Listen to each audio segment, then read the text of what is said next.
Hello everybody, that microphone's very loud. When you don't look at what you're doing, it makes it very dangerous.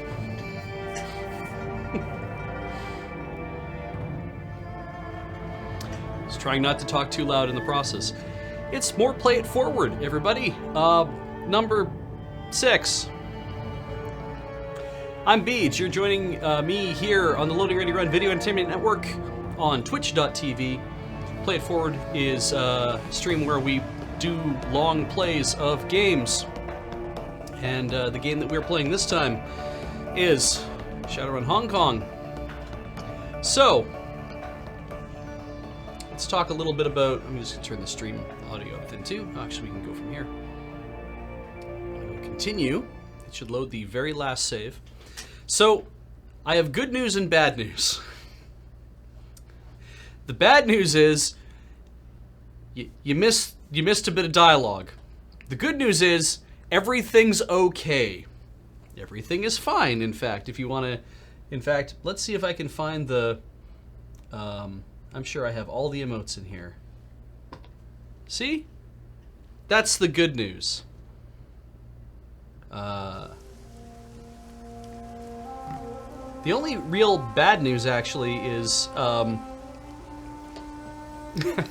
So what we did is I'm going to turn the audio down a little bit.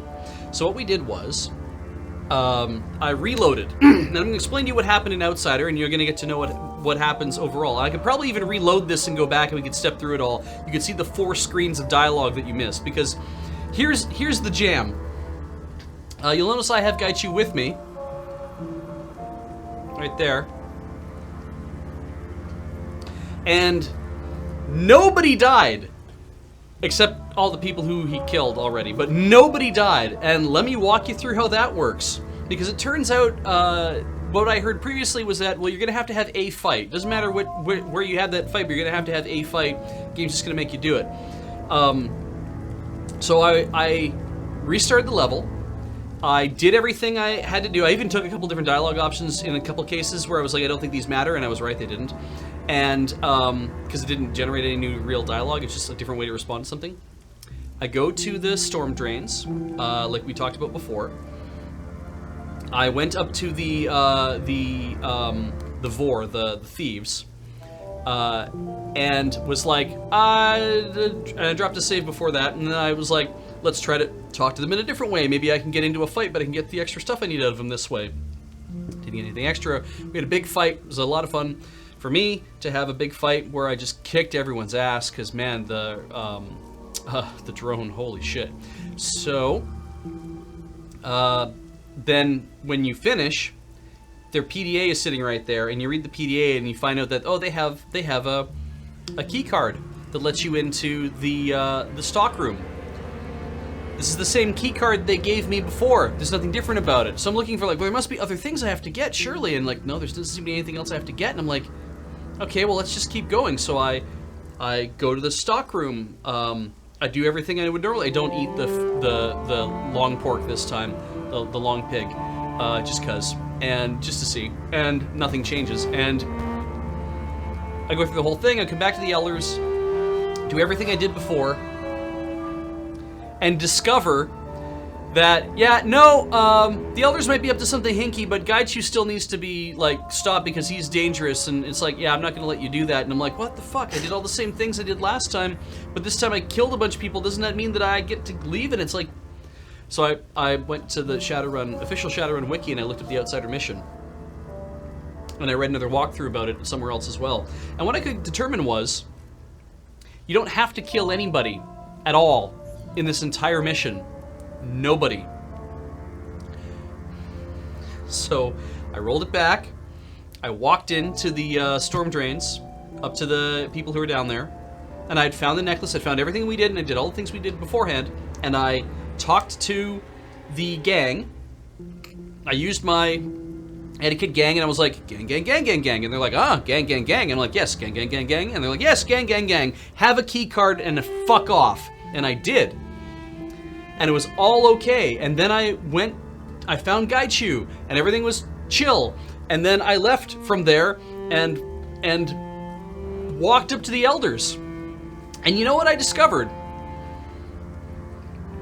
From reading the wiki, or some, I think it was the wiki, because I still have the wiki open. I'm just going to have a double check here. In order to successfully resolve the situation peacefully, you must have all the evidence. Then when the final conversation occurs, pick all options from top to bottom. The way the screen is laid out, you may assume this is a normal conversation. It is not. Each screen is part of the investigation, and the bottom option will always progress to the next. Pick the option on the top, no matter what it is. It's the only way to show everything. You have to go in order. Because it's a list of evidence.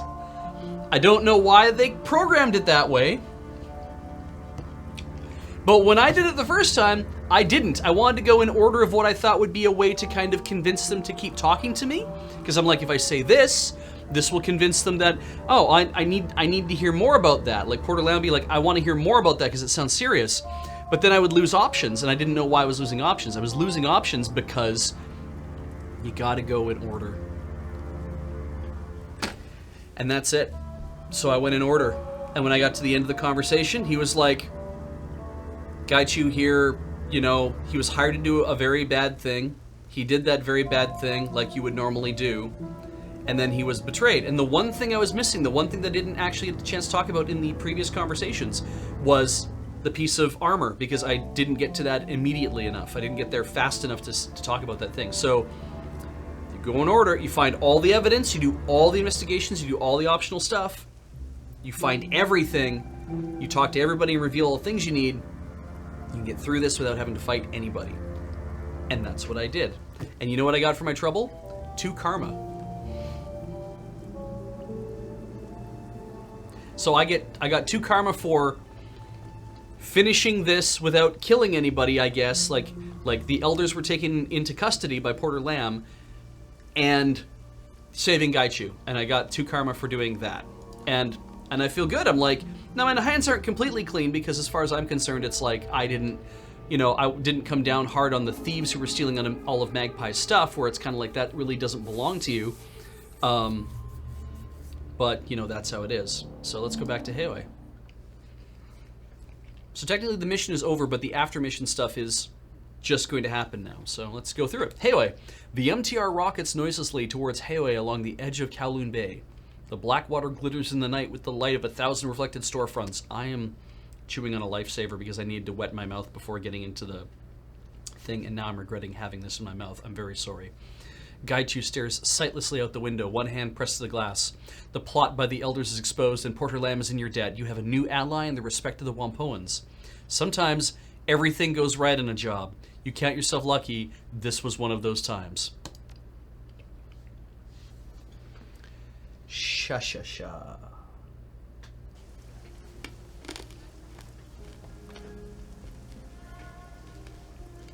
8 more karma. Get some rest.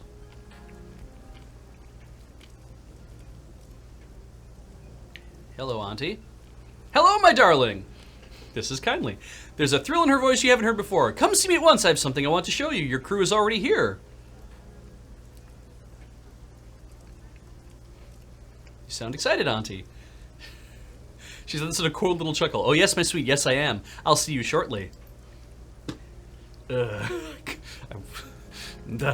want to talk. I want to talk to everybody. I want to spend 2 hours talking to everybody. Auntie, why don't you let me do that? So we have a lot of things that are still waiting to do, and we'll get there. And I have 26 karma. Create a new save. Like 8 karma is a really good thing to get after coming back from a mission like that, I think, too. And hopefully there will be payment, and I guess we'll see if there is. There were no clean mugs. They were all in the dishwasher, so now I'm washing them.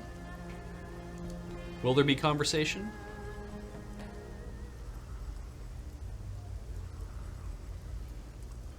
Aha.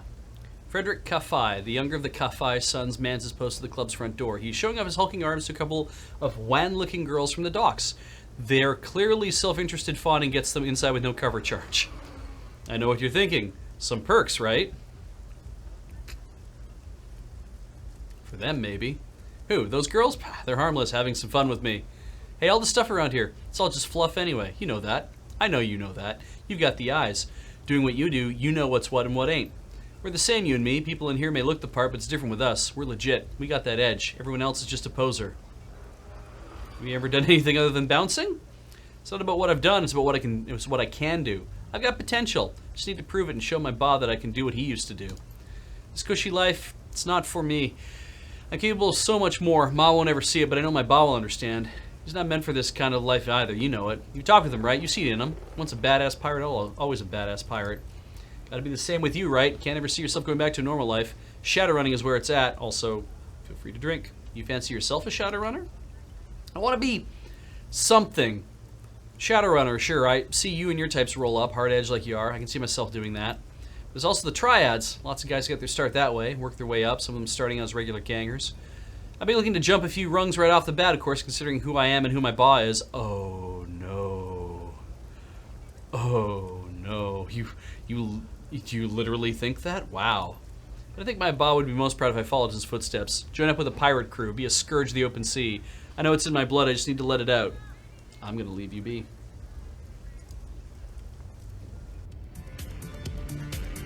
Hey, El Duce. This tall, well-built human has been watching you since the moment you entered Club 88.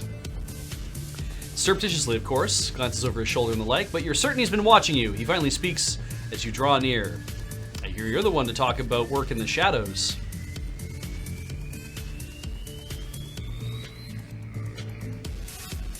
Yeah, that's right. He nods in satisfaction, expression relaxing a bit. Good, because I'm looking for work here in Hong Kong, but I don't have my own team. Call me El Duce. I'm a street Sam. Good with shotguns, close combat, and I've got a bit of medical know-how on top of that. Pardon me. My rates are reasonable, unless it's a run against Shiawase, in which, in that case, it's completely free. Why run for free against Shiawase? Because the sons of bitches killed my wife and stole my son. Duce's voice is hard and flat. Anything to screw them over, I don't need to get paid for. Why take your son? Profit in biology. He's got the genes of a typo immune system. You know what that is? What's that mean? It means his organs and blood can be donated to anyone. They're universally compatible. If a company wants to produce bioware on the cheap, they use sinless typo bodies as templates to grow the ware in. Human factories, basically. Oh yeah? Wow. Sick stuff, but it's not like we can complain to anybody. Officially, we don't even exist. Shaking his head, Duce looks away. Let's talk about something else, okay? You live here in Haoi? No, Chungking Mansion's down the way, near Hung Hom. It's a real hellhole, but nothing like the walled city. Every place that there is to live, apparently, that everyone talks about is always how shitty it is. Still, I come up here because this is where the work is. A lot of smugglers coming in and out, and a lot of freelancers needing to solve problems. Gesturing towards the rest of the bar, Duce surveys the dingy interior with an uncritical eye.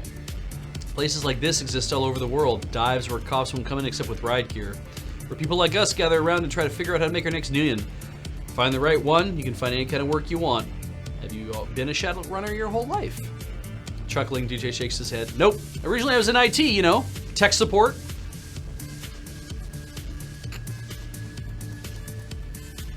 That's a hell of a jump to make to being a Shadowrunner.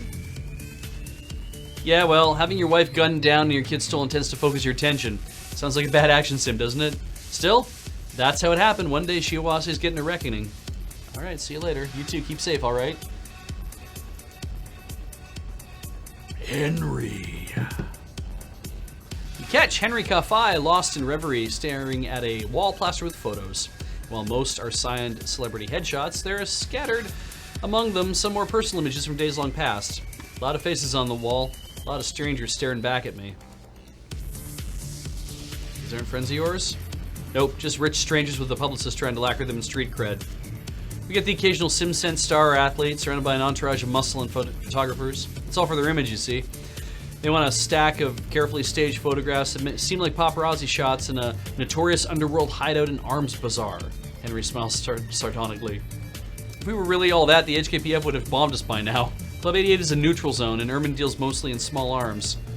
We clear the joint, let them stage things however they like, throw a few tattooed-out blue lanterns in the background. In exchange, we get a big stack of nuyen and a glossy face on the wall to show how popular our club has become. It's not bad business. Kindly locks all Haoi down for the visit. Those Fane bunnies are safer here than they probably are at their penthouses. It's all my wife's idea, of course. She's got a good head on her shoulders. Column's lucky he got her brains. I'm afraid Frederick takes after his old man. Wasn't you first started running guns through here? Heard about that, did you? Loose lips. But yeah, I think you told me. I took a turn as a small-time smuggler. Less excitement than you might think. Never really made all that extra money doing it either. Had it been riskier, I never would have bothered, but our boat's engineer was a good friend of mine, and he was in on the deal. He could tuck away those crates in the engine room where only he knew they existed. I just had to shepherd them on and off the boat. Probably could have negotiated better deals, but I just wanted to be rid of the stuff as fast as I could. Didn't want Wu Jing to find out, and I especially didn't want Ermin to find out. But find out she did. Though she surprised me with her reaction. Thought she'd throw a fit, but the only thing she was mad about was my profit margin. So she took over. Tell me about you and Ermin. She and I grew up together here in Haoi. We were childhood sweethearts. But how often do such things last? And back in 21, we were both 18 and unsure of our futures. We both goblinized. The world was turned on its head. People said it was a disease or the result of a biological weapon. There was panic everywhere. But Ermin and I saw it differently. We saw it as a sign that we were meant to be. It didn't matter if we were lepers because we were lepers together. Wish I could say she was the first and only love of my life. But there will always be another. I heeded her call for far too long before finally sitting down here with Ermin. Even though, that call is always there, tempting me to come back, to be lost forever. Worst ways to go, I suppose. Do my best to resist, try to focus on what Ermin has built here for us. I'll leave you be. Hello, Cullum. The elder of the two Kafai sons is once again lost in his cups. He watches, bleary-eyed, as patrons pass him by. Something is in his expression makes it seem that he resents each one simply for being. You again.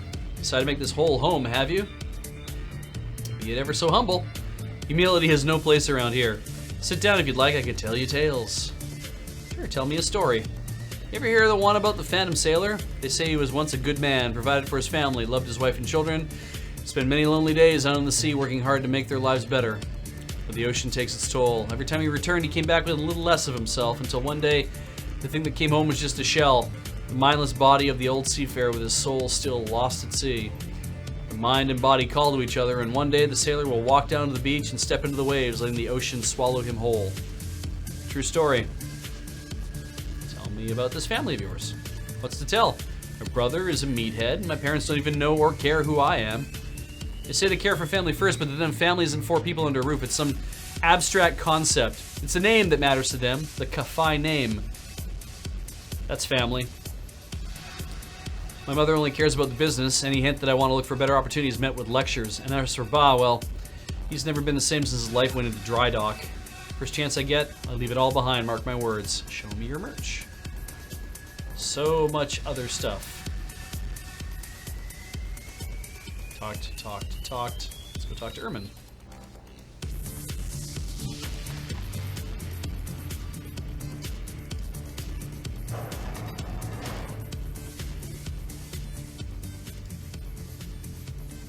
It feels as though a pall hangs over Club 88. There are fewer patrons on the dance floor and far more hushed conversations and raucous frivolity. Ermin scans the two-three crowd as if she could suss out the reason for the change. I feel like some of the stuff was written while some of the stuff was being designed, and like the design of the place was maybe because there's a room in between. She can't see the crowd unless the doors are open, so I kind of feel like they must have had like concept drawings, and then when the writing was done for the concept drawing, the person who was making it was like, oh, and I can do this and I can do this, and yeah. Anyway, Ermin's like, something's not right at all. Has it gotten like this before? Once or twice in the 10 years we've owned the place. Usually when it gets this way, it's for obvious reasons. The death of someone beloved in Haoi, or a terrorist attack hitting too close to home. This time, I don't know. It doesn't matter. When spirits are down, people drink. When spirits are high, people drink. We make money either way. I just prefer knowing which way the winds are blowing. Comes from being an old sailor's wife. Corporate sector? You worked in the corporate sector? Oh yes, I was with Baihu for many years before the boys were born.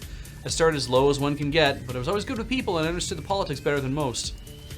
Being a troll in the corporate world is very hard. There's a lot of bigotry. However, I turned it to my advantage in every way I could. People underestimated me. I used that in every way I could, and sometimes being able to project raw contained power is very useful.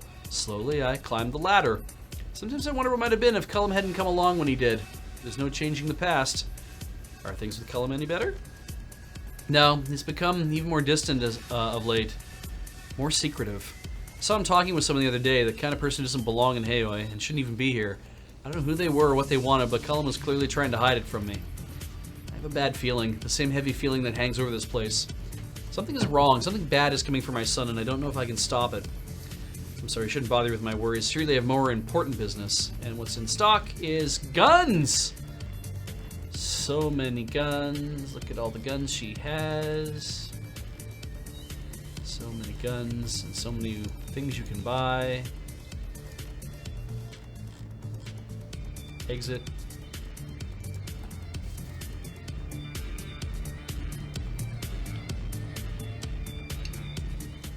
Anyway, I'm not planning on making a habit of replays or like being like, I need to restart the level. But hey, if I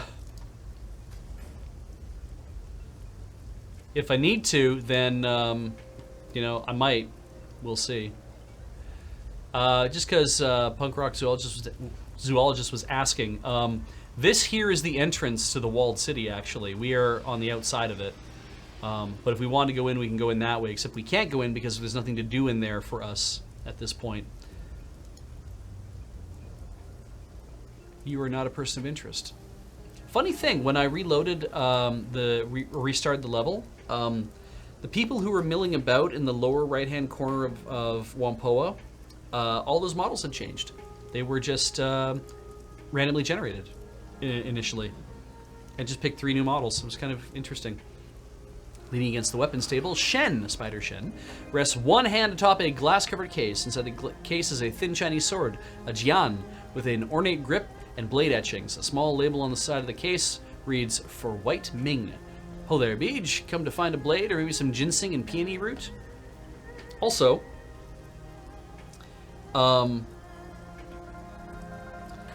the opening screen, either, I don't know if it's because of the Eru, the Japanese violin that we keep hearing. Eru, I think is what it is. Not the Urdu. Anyway, it really reminds me, there's a few melodic passages that really remind me either of, it's either from Princess Mononoke or from Crouching Tiger, Hidden Dragon. I can't remember which, but it sounds very familiar, and every time I hear them, I'm like, I start humming the theme, but then I start moving into like the other theme. Anyway, how do you know my name? I never told you. You think all I do is sit in this boat and wait for you to show up? Come on, you're Kindly Ching's pen Shadowrunner. Your name's all over Haoi. Shen grins, gesturing at you. You stand out, Mad. That's a good thing. It means you're becoming somebody, not staying one of the forgettables. Shen stands, twisting left and right to a chorus of cracking vertebrae. So, what do you need today? What's with the sword? This little thing? Shen runs one hand over the glass top of the case, smiling fondly. This is a masterpiece. Crafted by my own hands as a gift for White Ming. He's being elevated to a red pole.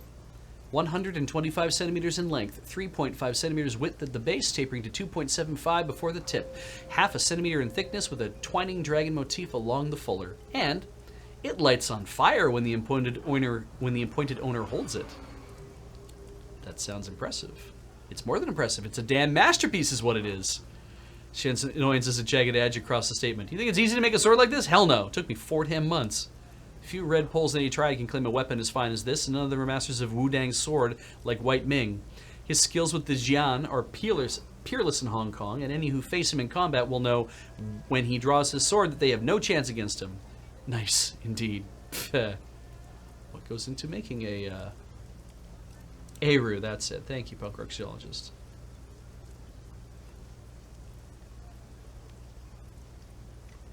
What goes into making a sword like this? Time, patience, good steel stock to be certain, a fair amount of alchemical materials like orichalcum, crystals, etc. The real key is human bone.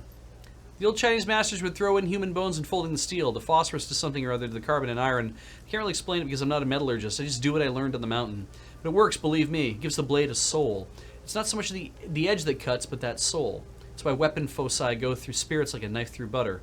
Show me what you've got. Interesting thing also, as I've been learning, bone china is so when you buy china, the type of porcelain that it would be named that from the materials that it's made out of. When you buy bone china, it does indeed have bone ash folded into the material, which makes it incredibly light and weirdly incredibly durable. And I wouldn't have thought that because it's very thin, but apparently it's also quite durable. And I'm hoping that at some point I need to just probably make some phone calls. So there's one of our we have local home outfitters, which is stores in Canada that sell like home stuff, is going out of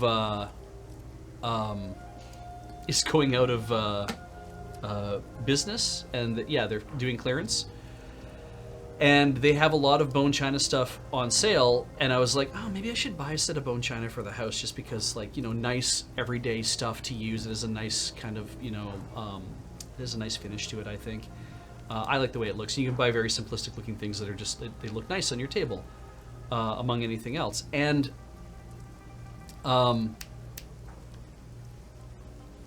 because it's like everything's like 40% off.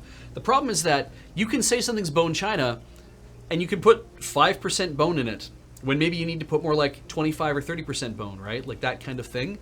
You don't have to put a lot of ash in it in order for it to qualify as, I can call it this. And so I found this out from reading the Wirecutter, actually, and they have some ones that they've reviewed. The problem is that none of the stuff they've reviewed, even the stuff that like failed, qualifies as like none of the ones that are available at the store show up in their list. And I was like, well, how do you find out? And I was reading their reviews, and it's like, you basically have to call the manufacturer and point blank ask them, what percentage of your materials, like how much bone ash can I expect in this china? Like, what is your proportions? I want to know like how much is in there. And the more the better, but not obviously too much. You don't want like 80%. I think it'd be kind of ridiculous, apparently, but or it'd be way too expensive, perhaps. But there's a certain proportion you want, and I'm just kind of like, I guess I may just have to write down some names of some of these and make a few phone calls and find out, because there's like some Gluckstein home stuff in there that I'm like, this is $300 a set, but it's 40% off, and maybe that's actually a better deal, or maybe I should get this stuff from this other manufacturer and do that. I don't know if any of these are even good brand names. I don't even know if they make any good shit at all, but I need to do some research because that's who I am as a person. All right. Yo, Beej, it's Maximum Law. We did a Wampoa thing, so... Oh, Yo, Beej, welcome back to the Palace. You got anything interesting to tell me today? He looks at the heap of wearable computers, PDS, and chip decks. We already had this conversation with him, roughly. No metadata today. I'm holding on to all of it. Your elders hired a ghoul assassin to... I know! Those piss-drinking, pig-sucking... Law erupts into a torrent of livid, awkward profanities, some sort of pidgin of Cantonese and text speak.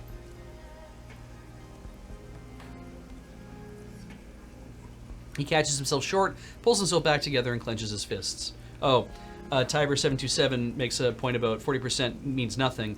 The company, like the company itself going out of business, it's all stuff that they already had in stock, and so it's like whatever they already marked everything up to, they're pulling that down from. So yeah, so it's kind of like no idea how this actually works out. But I know this hasn't been sold to a receiving company and then it was marked up. It's all original.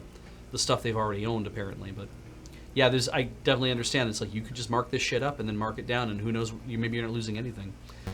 Anyway, Law catches himself short, pulls him back together, and clenches his fist. You know whose fault this is? She always had it in for Magpie because Magpie was a genius. That turbo-snorting woo-woo idiot and her lackeys almost destroyed the Wampoa network. Oh yeah? Alright, do tell, Law. He folds his arm across his chest.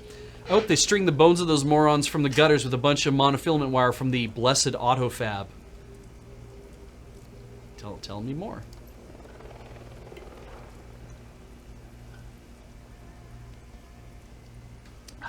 Law pauses and looks over at you. I've heard all the rumors, but what's the full story? What do you know? You need to report this data out to the whole tribe. Oh no. If I tell him this now... I found out that if you tell him a thing now... If you sell this metadata to Maximum Law by telling me the whole story, you get more money. And I'm kind of like, well, I do want to get more money.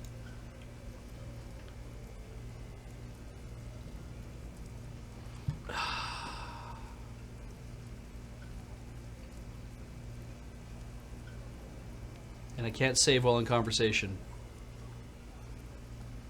This thing about biting me in the ass. All right, let's tell the whole story. Why not? He listens in prolonged silence as you lay it all out. When you're done, he shakes himself as if awaking from a bad dream. Whoa, lost scene stunt. For real? Man, this is going to go down in tribal lore, Beach. Here, this is a cred stick I keep on hand for when people have special information. Take it. You've earned it. I kind of want to think now and share files. See you later, Law. You gotta go? Okay, watch your back and shoot straight and all. Law grins at you and dexterously flashes a hand sign, the holovid thing, yeah. Anybody along here somewhere? I see no one. And no one sees me. Okay.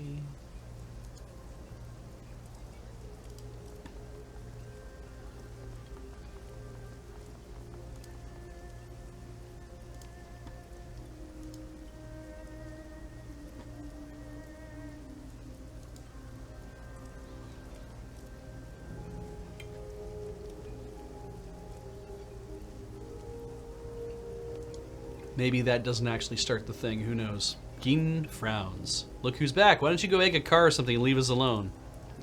I'm like 15 years old. Lao. I, for one, enjoy Beach's visits. The hint of a smile touches Lao's lip as Gin grumbles to himself. How can we help you? All still having the dreams? Gin, this again? Don't you have anything better to do? Yes, we're all still having the dreams. Lao's voice is calm patrolled. However, got a hell of a lot worse. Let's not go into detail, Gin says. Anything would be great. This information could help others. If I tell you we go away, sure. We've had this conversation. Lao was nothing more to add. She was nothing more to add. So everything right? You've been staring at me for a while. Say anything. Need to go faster. The shadows that follow you're getting closer. You don't need to upset anybody. Enjoy your game. Yeah, same conversation we had previously.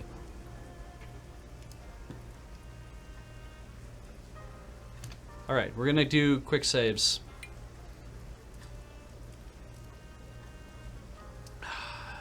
Alright.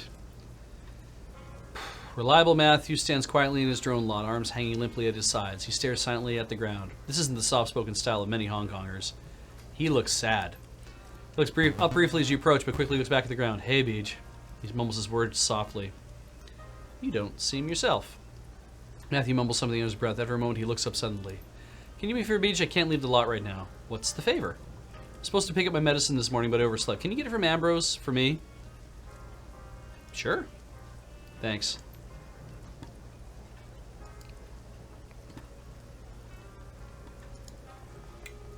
Gotta go see Ambrose anyway, right?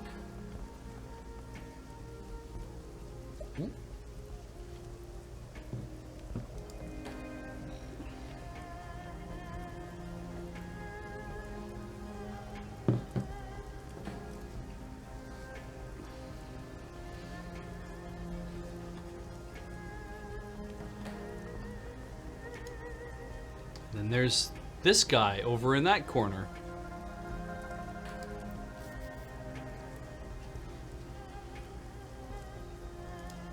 Any more missing? Nope, no more advanced med kits just lying out in the ground. Ah, right, finished a mission. Apparently I can upgrade people. Safe. 10 armed Ambrose. Sup? Oh god, so much going on! Ambrose is staring at a flat panel monitor on the wall. The local news channel zoomed in on an ultra-modern aircraft carrier moored in Victoria Harbor. You following the IJN story? A Kensai fighter wing from the Masamune did an honorary flyby of the Executive Council meeting today. They're rattling the saber hard. Everyone's being courteous as hell, but nobody's blinking. Alright, let's hear about this. The Imperial Japanese Navy, they've parked the Carrie Masamune's battle group in Hong Kong for a visit. They're trying to intimidate the city. Yeah, no shit. Just, hey, what's up, Hong Kong? Here's our carrier group. Nobody's having it, not even the Japan Corps. Japan Corps? Sure. It looks like it's being driven by some sort of weird internal Japanese pissing match. The Imperial militarists want to cow Hong Kong and bring it out of the umbrella. However, almost every megacorp, including all the Japan Corps, want Hong Kong to remain independent. Tensions are high. Any chance they will take over the Free Enterprise Zone? No way, not in a million years. This kind of rooster show goes down all the time. Worst that'll happen is a bunch more posturing like, the Japanese Navy has an accidental fire incident with a coastal boat. Somebody test fires an anti-ship missile. The Port Authority finds the Masamune's paperwork lacking and charges them exorbitant harbor fees. Noise like that. They're a bunch of square-haired idiots with muscle cars revving at each other.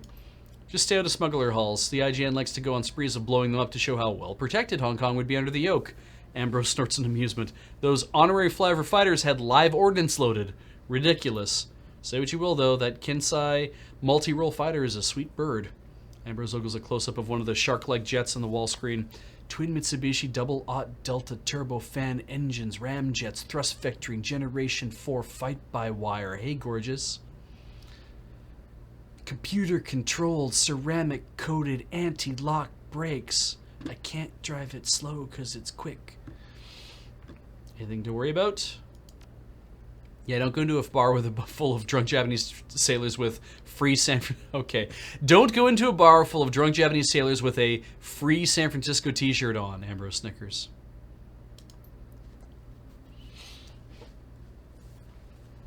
This whole IGN drama is going to go on like it always does. The Japanese Navy will eventually realize no one is even paying attention.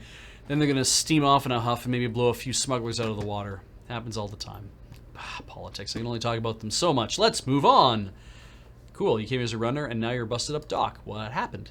Hey, I'm not busted up, you insensitive jerk. I'm economy size. Ambrose erupts into laughter. Slapping the side of his wheelchair, he quickly devolves into shameless giggling. Oh, yeah, that's great. He stops giggling and cocks a sober eye at you. Seriously, though, that's some heavy shit. It'll take a while to tell. Do you really want to know? Yeah, I do. He praises you quietly. Well, you're doing good, Beej. I feel okay about telling you this. A run went bad. Ambrose spits on the floor emphatically in clear defiance of his own prominent sanitary space no spitting sign. Ah, real bad. They used to call me Ripshot. I was on a 10-man crew. We were led by this ex-army troll named Icebreaker, former combat engineer. Brutal guy. We did Shadowrunning, armed robbery, office invasion, underworld hits, anti-branding, just about anything as long as we could make money and hide our tracks. Runner, I think, in this case. Anti-branding? That's usually a euphemism for attacking someone's image with false flag terrorism. Anti-branding.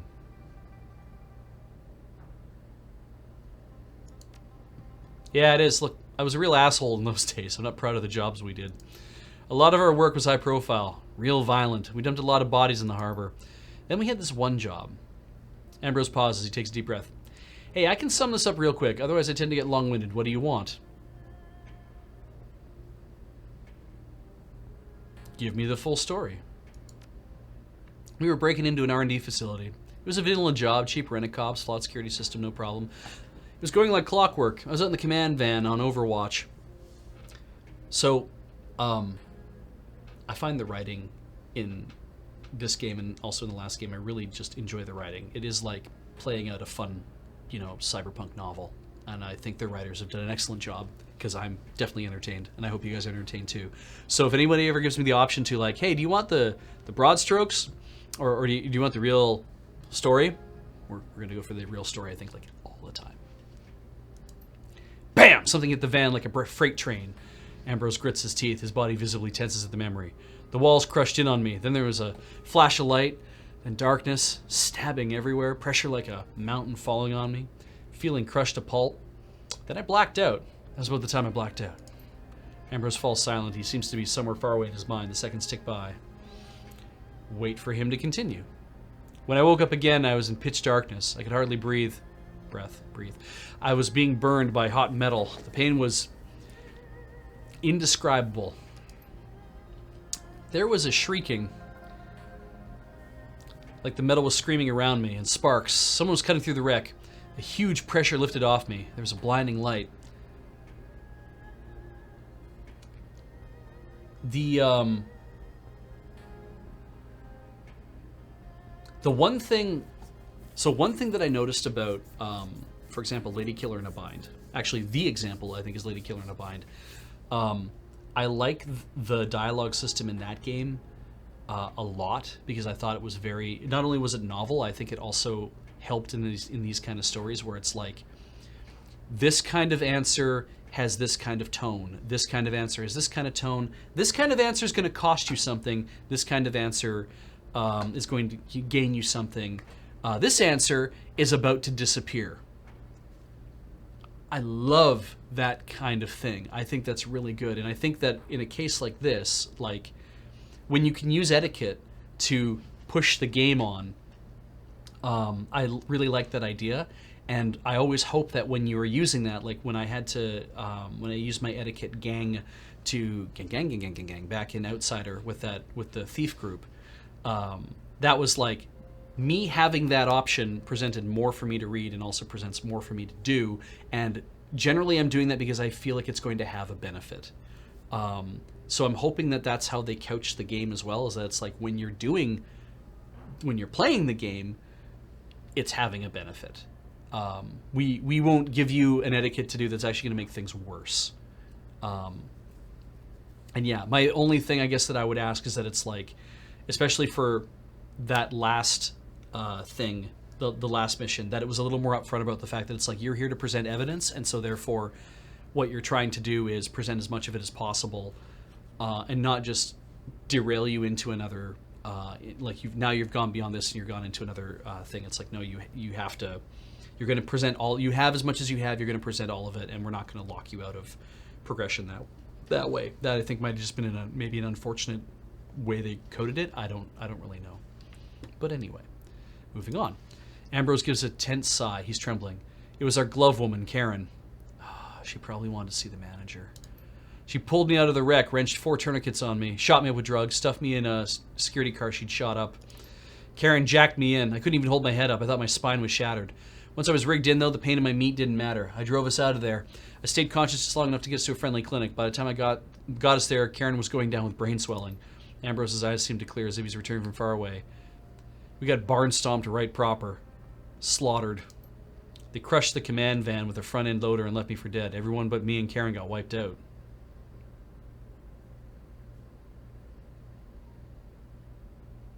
Who ambushed you? I still don't know. Best I can figure out is some sort of counter-intrusion team.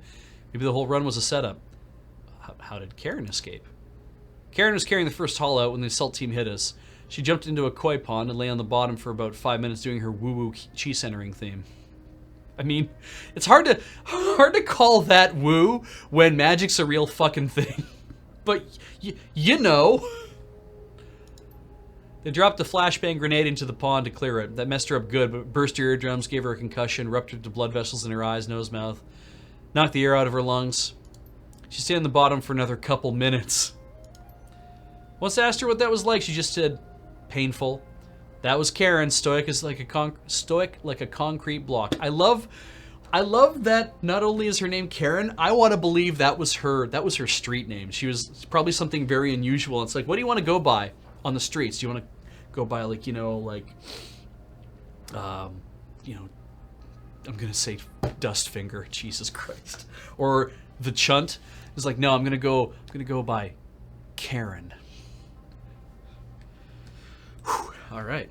From accounting. Yes, thank you, incompetence. Karen from accounting.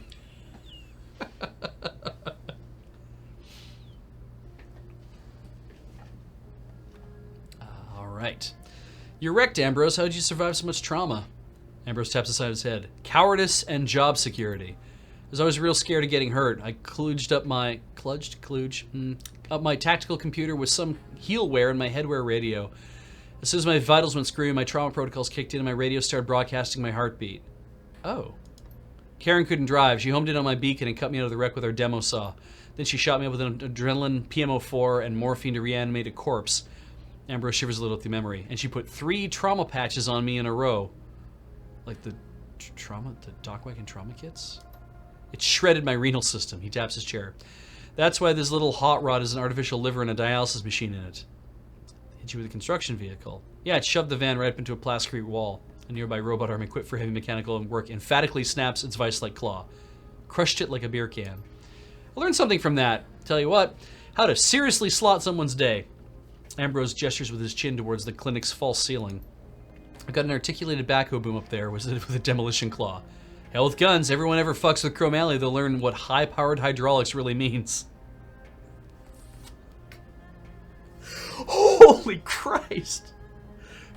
Very inventive. Good writer. Good thought. Anyway, that's how it all went down. Afterwards, things were real hard for a while. Ambrose seemed to take stock of himself. He breathes heavily. Tension drains from his body, and he slowly relaxes. Here I am, though. Ripshot no more. By the way, Ripshot is dead. Let's keep it that way. Please don't say that name to anyone, okay? Karen was an artist at faking deaths, and she made sure we both vanished. Ambrose shakes himself and rubs his eye anxiously. Listen, Beach, this is a stressful subject for me. We can talk more about the past another day. For now, I'm spent. All right, I'm here to pick up reliable Matthew's medicine. Ambrose's brows rise in surprise for a moment. Really? Well, okay. A wall door opens a cabinet and crackles through packaging. In a moment, it swings over to you, holding a plastic cylinder about the size of a roll of breath mints. Given, like, it's kind of weird because it's like, I was thinking about Ambrose and kind of felt like, if you have this much you can modify your body with, why not give yourself, legs so you don't have to be in a wheelchair, like those kind of things. Because it seems like that's what people do, right? It's like, well, I would rather have mobility, and I'd rather do all these, like, have legs so I can climb stairs and like all that kind of stuff. And though it also seems like with as much as what went wrong with him, that his options were like, I still need to have an artificial renal system. I can't just wear that in a backpack. Like, how much of me do you take out of me, and then what's left essence-wise, right? So maybe it's like, this was my best option, and this is an option that works quite well. All right. Waldo Armo puts the cabinet and crackles through packaging. In a moment, it swings over to you, holding a plastic cylinder about the size of a roll of breath mints. Here you go. The arm gently sets the cylinder in your hand. What are these? Sorry, Beej, I can't discuss a patient's treatment without permission. Confidentially, Hippocratic oath and all that stuff.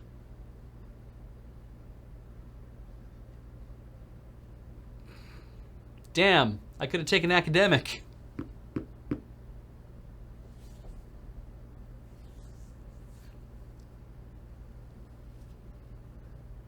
Bros, you're not even a real doctor. Like, I don't know.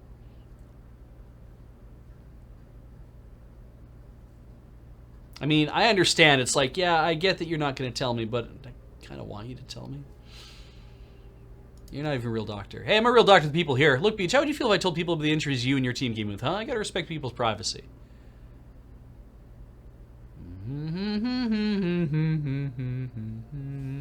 God, I'd love to see what it is. I don't want to look at it in front of him, though.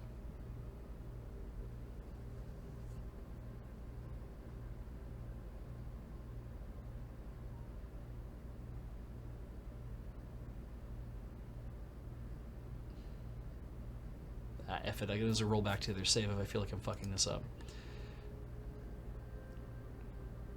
Cool. The cylinder is lettered with holographic Hanzi, cool blue jazz, non-smoker version. It has a stylized illustration of a laid-back lounge lizard of a man wearing a zoot suit and smoking a cigarillo.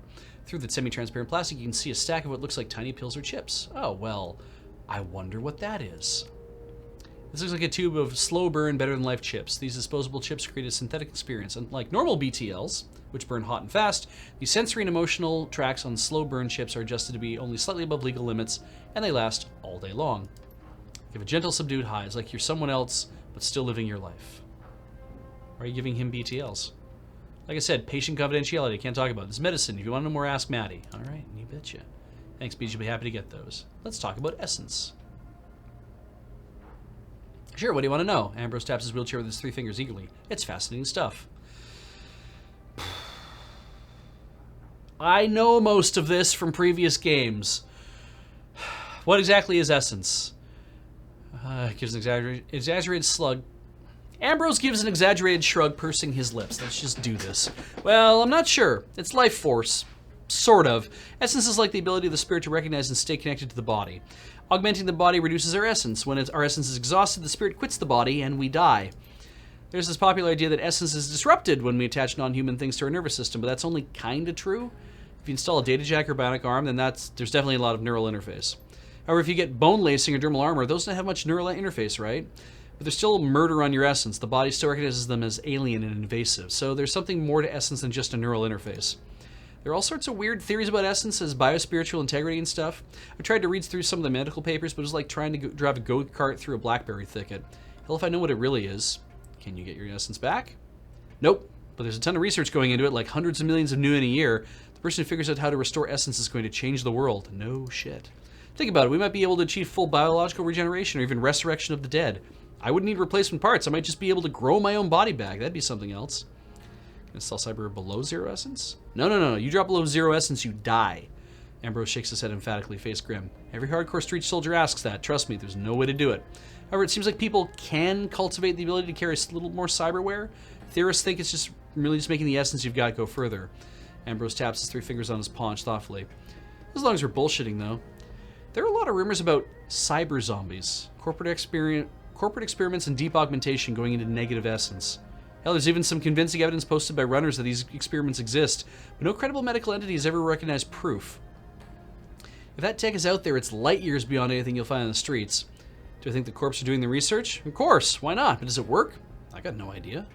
Here, why don't you get some cloned limbs? Those don't take essence. I've got the ACHIS.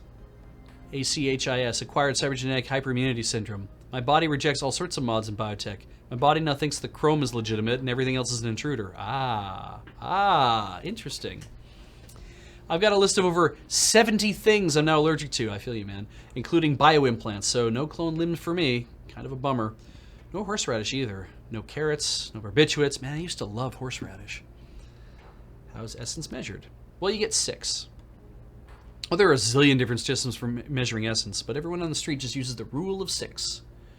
The rule says the body has an index of 6 essence, and all augmentations can be loosely scored on how much they reduce that number. It was originally the Medvedev-Dirac Bioholism Index, after two early researchers.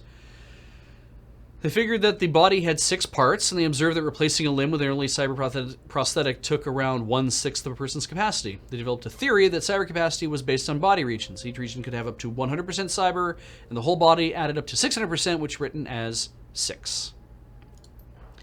Turns out the whole theory was flawed, and body region doesn't matter much for essence cost, but the rule of 6 was easy and intuitive. It stuck, so we still use it. I love that.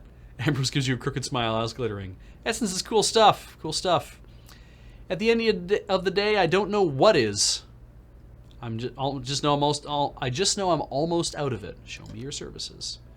I don't even think I need med supplies, actually.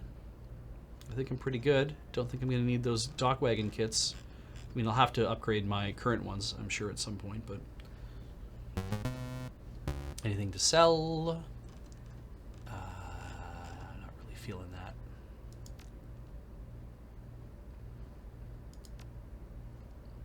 Goodbye, Ambrose.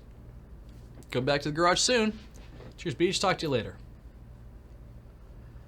All right. Cheers. You know who I haven't seen in a while is Steven Dynamite or Handsome Lee. I keep expecting I'm going to see them, but I haven't seen them yet. Yeah, let's go see Matthew. Reliable Matthew. So I guess I can drop a save here.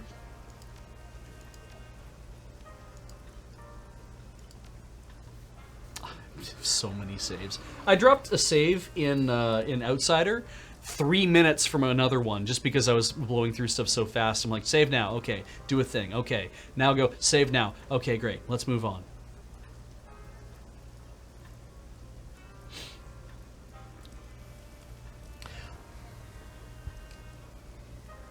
Yeah, I'd like to think that the I'd like to think that the stance... I'd like to hope that the stance on talking about essence has been one of these things that different from how...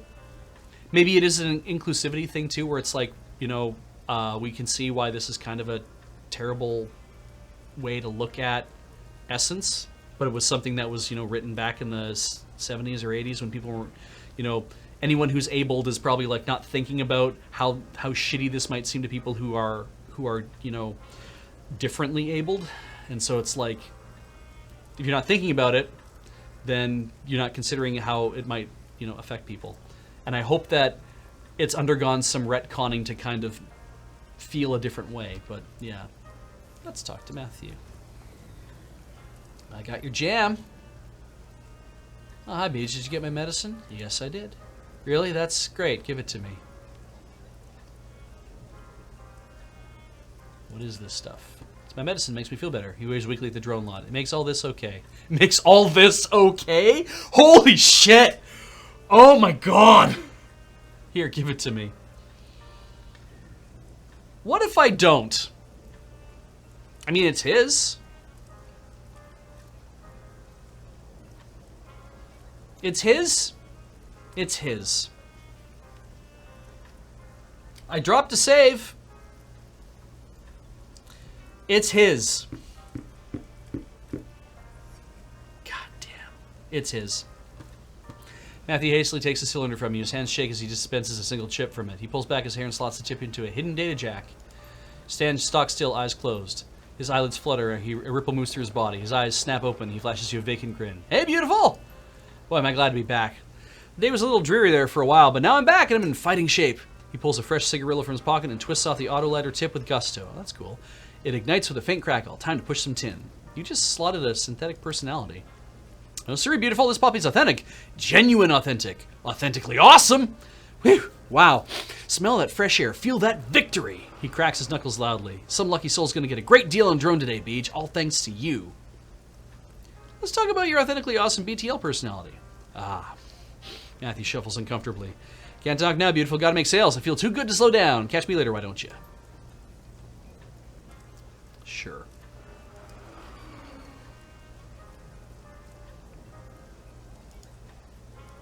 Ah, right. We have a new friend, a red samurai.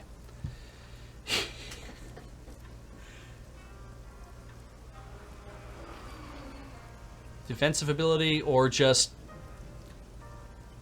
I don't... So red samurai or ghoul are the two things he can do here, but it's like... He gains a claw ability, Rip, does an additional 2 damage and 2 bleeding damage for 2 rounds. Not bad to have something that adds on. Costs only 1 AP, cooldown of 2. I like active defense better.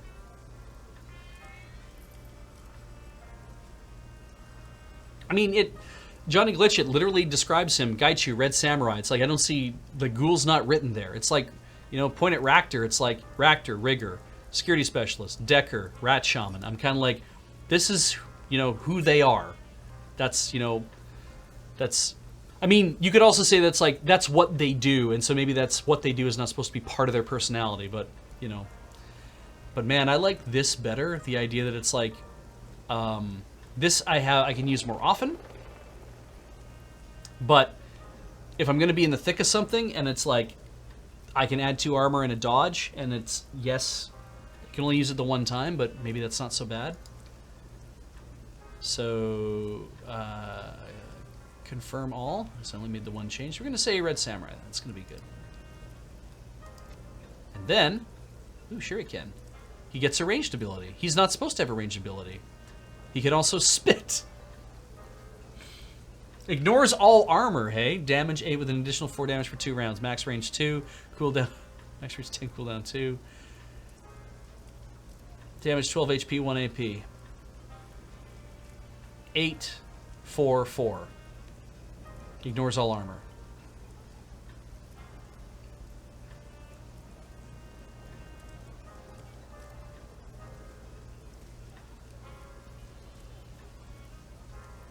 What do you want to do here? Right, I actually forgot to point this out at the beginning of the stream. As if you are joining this and you haven't seen me talk about playing Shadowrun before, just so you're aware. If you've played it before, great. But whether you've played it or not, specific suggestions of things to do, I don't want spoilers. You guys already know that because that's how we run things around here. So please don't do that, or else you're going to get muted or kicked. And it's my first playthrough, and I'm trying to do it as unaware of what's going on as possible. So whenever you make a suggestion about what I should do, it makes me second guess myself about whether I should do that, or whether I should do the thing I want to do, or whether it's worth it, or whether I'm getting good advice or not. So it's like, yeah. As Arclight says, Surge's rule is, no spoilers, but I'm going to miss something cool, let me know. Yeah, I would say it's kind of the same thing around here. If I straight up ask you, what should I do here, or how do I do this, then I want leading hints kind of deal. Like what happened on Outsider, where I was like, this doesn't feel right, this feels like I've gone wrong. I didn't actually ask you guys about what I should do, but at that point it's kind of like, you know, Beej, there is supposed to be a way where you can get the ending that you wanted. That is possible. Or because if you've played it and you know that, then that helps. Or if you're looking at a walkthrough to see what's going on, just because you're interested, that helps me as well. And that's vague enough to let me be like, okay, how do I want to go about doing that then? So 12 HP, 1 AP, max 10. The initial 12 HP is good.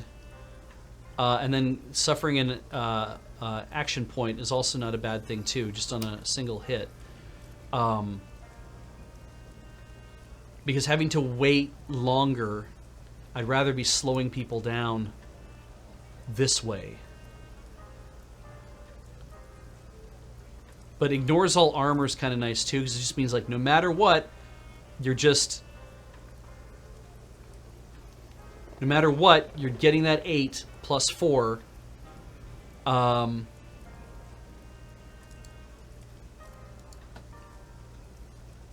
Ignores all armor. Man, that seems real good. Okay, I think I'm gonna take that. Okay, we've done the things. He's caught up. Exit. I don't think there's anything down here. I did not see anything down here. I have not gone to see Crafty yet, but we're gonna go do the thing that I said I was going to do. I'm not sure how big a deal having good armor or not is in this game specifically. So let's toss down the quick save, I think. Because we're not going to want to go back and talk to Ambrose again about how we did things. I think we're fine. So let's put a quick save down, and let's do it in the Mahjong parlor. Mahjong. Kindly's the one we want to talk to, and everybody's here now, including Gaichu. As you walk through the Mahjong parlor, you see your crew waiting for you, clearly uncomfortable to be so close to the Triad boss. Then you see why. Kindly Cheng's cheeks are flushed and glowing. She's already hit the bottle pretty hard. Ractor, Beej, you're here. Excellent. Gotcha. Yes, Beej, it is good to see you. They both have expressions that say they'd rather be anywhere else.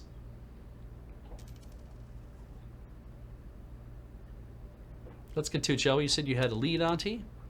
I did, and I do. Kindly Cheng takes out her PDA and gently places it on the table in front of her. The wiretap we placed on the police force has borne fruit. Her mouth breaks into a wolfish grin. Her eyes take on a feral gleam. She appears fueled by alcohol and vengeance, a hungry beast on the hunt. My people have delivered a snippet of a recorded video call between the plastic-faced man and Chief Inspector Crate of the Special Duties Unit. Whoa. As Gobbet, and then Isabel says, this should be good. Duncan, should we take a seat? Kindly Cheng, unfortunately, it's only a snippet. There were some technical difficulties with the tap. She glances at Bao, who nods back at her. The person responsible has been sacked. Cheng reaches out a lacquered fingernail, hunts for the button she's looking for, and stabs it in victory.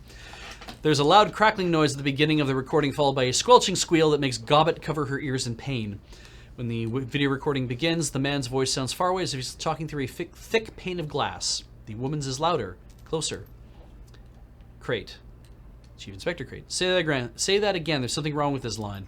Plastic-faced man. I said my client isn't interested in hearing more excuses, Inspector. Crate. That's what I thought you said. I'm not making excuses, mister. I have a department to run. There we go. That's better for my arm. Plastic-faced man. Not for much longer. If those two Westerners aren't found... Not for much longer if those two Westerners aren't found. They're linked to this Raymond Black somehow, and my client wants them out of circulation immediately. Great. The 2 runners are his accomplices, too. The little orc and the dwarf with the cyber deck. Gobbet looks at Isabel wide-eyed and swallows hard. Isabel winks back reassuringly. Plastic Face Man. I'm aware, Inspector. Thank you. We don't know how much any of them know, and my client is adamant that the risk be mitigated immediately. Great. I've already made this the SDU's highest priority. If Josephine wants more resources on it, I'm going to need allocations from elsewhere in the department. Josephine. All right.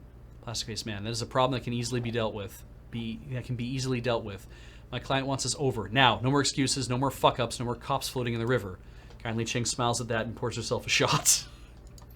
Chief Inspector Craig. Tell her we're redoubling our efforts. Plastic Face Man. Very good. Dead or alive, you bring them to me. My client requires my personal verification that the threat has been eliminated. Great. Hang on. This line is getting worse. There's a sharp crackle and the recording ends. Kindly Ching picks up her PDA and puts it away with a smile. She unscrews the cap in her bottle and pours herself a shot with a flourish. Gobbet, that's the guy we saw in the surveillance footage, the one who killed Raymond Black. She leans into the PDA. That plastic face looks a lot cooler close up. Isabel, I think it's kind of pretty. Duncan, that video doesn't tell us much. I mean, we already knew there's an APB on us. All we're sure of now is that the man with the plastic face is definitely working for someone else. This Josephine. Gobbet, is that all we have, Auntie? A first name? Kindly Cheng, it's not just a first name, Gobbet, dear. It's the first name. Josephine Tsang. She's the one pulling the strings. Kindly downs her shot and slams the glass upside down on her table. That disease-riddled dog fucker. I should have known it was her from the beginning. She drums her fingers on the table in front of her. And she had nerve to call down the heat on my runners? On Nightjar? Oh, that scabrous fossil is going to pay. So, friend of yours? Chang makes a wet hacking noise in the back of her throat and spits on the floor. She's the CEO of Tsang Mechanical Services and a member of the Hong Kong Executive Council. Her face turns to a mask of disgust. Josephine Dogfucking Tsang. What an interesting middle name. CEO, huh? What do you know about her? She was Hong Kong Philanthropist of the Year in 2054 and 2055. Children's hospitals, homeless shelters, food distribution centers. Isabel, good causes and the kind that get good PR because people are too lazy and myopic to look for the real people doing the hard work. The face-to-face with the poor work. Isabel, don't be so cynical, Isabel. Annie Ching smiles at her sweetly. Coming face-to-face with the unsanitized for video poor is distasteful, dear. You know that. Her face gets stony. Beyond being a CEO and a philanthropist, I also know that Josephine Tsang is a lying, conniving bitch. Sounds like you two have a history together. Whatever gave you that impression, my sweet? Her wolfish smile returns. Yes, my darling, I don't like Josephine Tsang, and I'm going to fuck her up. I'm going to fuck her up bad. Care to elaborate on that, Auntie? No. She picks up her bottle of swill and its turpentine fumes drift your way. Not now, not today, but you'll be there, my darling. I'll make it a party. So what is Tsang Mechanical Services? Josephine's baby. It was a B-rated corporation before she married into the Tsang family, but after she fought for and won the contract to build Kowloon Walled City, their fortunes rose high. They began a rise to power that eventually landed Josephine on the Executive Council. Is there a connection between her and the Walled City? Yes, the same place Raymond Black hired my runners to take him. I've already connected the dots. I don't know what it means, but it clearly means something. So then what's the connection between her and the Plastic Face Man? I don't know yet, but I will. Duncan, he called her his client. That may be some sort of lead we can follow. Kindly Cheng nods at Wu. Her glance lingers at his biceps a moment before continuing. Right now all we know is that he is her instrument, the one who killed Raymond Black. Duncan, Raymond's not dead. Kindly, yes, you may have mentioned that before, gun show. She smiles at him reprovingly. Regardless, the Plastic Face Man is still our best lead for figuring out what's going on. Alright, who's the Executive Council? Isabel, may I, Auntie? Isabel breaks in, giving Kindly Ching a chance to calm down a bit. Hong Kong is run by a consortium of powerful corporations called the Board of Governors, who set up the Executive Council, an 8-member committee of exemplary Hong Kong citizens to represent the people and run the city on their behalf. But of course, you don't vote for them. That would be too unpredictable. Instead, every 2 years, 2 Executive Council slots come up for election. The corporations on the Board of Governors put up some possible candidates and vote among themselves in a closed-door session. Closed door? I'm shocked, says Duncan. Isabel, of course, every single one of these candidates is on some corporation's payroll somehow. Wham, bam, instant government. All right, what's our next step? Kindly Cheng, there's nothing we can do to touch Josephine Tsang, as much as I hate to admit it. But the Plastic Face Man is a different story. He's a third-party operative who's been careless, and he'll live to regret it. Her little black eyes turn stony. For a while. If Tsang thinks she can take out 2 of my runners and get away with it, I'm going to have to explain things to her. She pulls out a thin black cigar and runs it beneath her nose. We're going to find the plastic face man, and we are going to hurt him. We'll hurt him until we know everything he does. Everything he does. And then we'll use that to strike back at Josephine Tsang. She lights her cigar and takes a deep, deep pull. You will have your vengeance, and I will have my own satisfaction. She turns away and picks up the bottle. Now get out. I have work to do. I don't want to talk to Shen Yang just yet, because I don't think I need to. I need to claim payment for my run also. And talk to my crew, I think.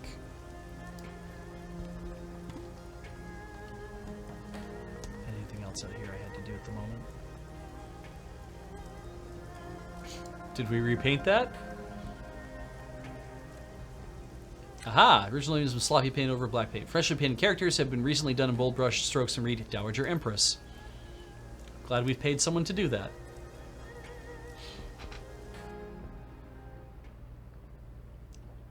Misham Computer. Alright, check your inbox for new messages. I have 1 unread messages. Auntie Chang and Josephine. From Gobbet. Hey, Beej, I think I can add a little more context to the thing between Auntie and Josephine Tsang. You know, the thing that makes Auntie hit the sauce and talk revenge. This is a combo of stuff I heard and stuff I put together myself, so your mileage may vary. For years, the Yellow Lotus has acted as tax collectors within the Walled City. Since the Walled City was built by Josephine Tsang, and the Yellow Lotus was run by Auntie Chang, they must have had a working business relationship, for a while at least. From what Nightjar told me, he was her favorite. You got that right. Auntie was known as a real up-and-comer back then. She was on the fast track to be the next Yellow Lotus 438. It's a big deal gig, Beej. Money and power galore. Now, you need to know that there were a lot of triads and corps doing biz in the Walled City. All sorts of stuff. Sometimes they get work together nicely, and sometimes people get bloody. The way that I heard it, Auntie came up with some sort of grand plan to consolidate business in the Walled City. The power would be split between the Yellow Lotus and Tsang's company. Out of tea. And everyone else would get cut out. If her plan worked, Auntie would rise in the Lotus like nobody's business, and Josephine Tsang would make long bank. There was a catch, though. In order for this plan to work, both women would need to jump through a lot of hoops. There'd be street-level maneuvering and power plays on Auntie's side, and blackmail and negotiations on the corporate level from Josephine Tsang. My info gets sketchy here. From what I pieced together, Tsang went behind Auntie's back and took her plan to her boss, a 438 named Wang Lung Fat. They cut kindly out of her own plan. Why'd Tsang do that?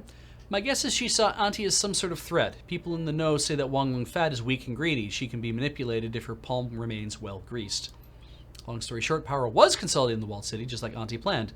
Only she didn't wind up getting any of it. Her climb up the Lotus ladder came to an abrupt halt. She's still a straw sandal, just like she was before Tsang backstabbed her. And now she's stuck in Haoi like a fly in amber.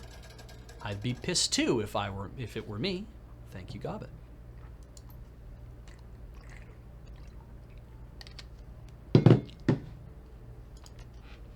All right. Open the jobs directory. Get paid. Submit the job finished. Message pops on the screen from Kindly Chang. The Wampons tell me they've ousted all their council of elders. Something to do with you exposing their efforts to cover up their own mess. It isn't the resolution I expected, but I think it's acceptable. Thank Christ. If there's one thing, 1,400, that I don't trust, it's people who won't pay what they owe. Thankfully, the Wampons are more reliable than and her allies, and so am I. Your payment is attached. Jobs main. Review notes, eh? Yeah, we did 3 things already. That's not bad. Back to root. Walk away. We're gonna do some more jobs coming up. We're gonna do the weird one where we break up feng shui. Let's talk to Raptor. Please, my friend, not now. We really must ready ourselves for the run on Ares Asia Holdings. Oh shit! I cannot and will not rest until my research has been recovered, and I'm afraid that you'll find me a poor conversation until my goals have been achieved. All right, so I've got him set up for the thing that he's expecting. We'll do the BBS in a second. Sorry, I should do that. Aha! This is where Gaichu lives, I guess. The storage room as functions as Gaichu's cabin is a cramped, overheated mess. Piles of old ship parts share space with tarnished cookware, flats of instant noodles, and a collection of cast-off clothes, and reams of diagnostic manuals for old, obsolete computer hardware. To top it all off, there are barely any lights whatsoever. All the bulbs in this room are missing. Gaichu is busily moving boxes around, apparently in an effort to carve out some personal space amid the chunk that he shares his cabin with. As you enter, he cocks his head and turns around. Welcome to my sanctuary, Beach. I apologize for the lack of light, but as I did not need it, Gobbet took the bulbs for use elsewhere. Gaichu puts down the box he's in process of moving and politely bows his head towards you. How can I be of assistance? Just want to see how you're settling in. Gaichu rolls his shoulders in a diffident shrug. I live. I'm among those who can make use of my services, and who are not attempting to claim the bounty on my head. Is that not enough for now? Any thoughts about that last run? Gaichu shrugs, blinking a few times in surprise. What do you expect me to say? You've allowed me to live, invited me into your home or boat if you prefer, and have given me a means to earn an income and use my particular set of talents. I am pleased with this. While I understand your desire to keep the elders alive to preserve whatever goodwill exists between you and the Wampoans, I worry that such softness sends the wrong message to those in the underworld. There is a time for truth, but there's also a time for sending a message. Anything I can do for you? What's it like being a ghoul, I guess? Gaichu inclines his head. As you wish, you are my benefactor, and such I yield to you. Ask then, I will do my best to answer. Interesting way to look at that.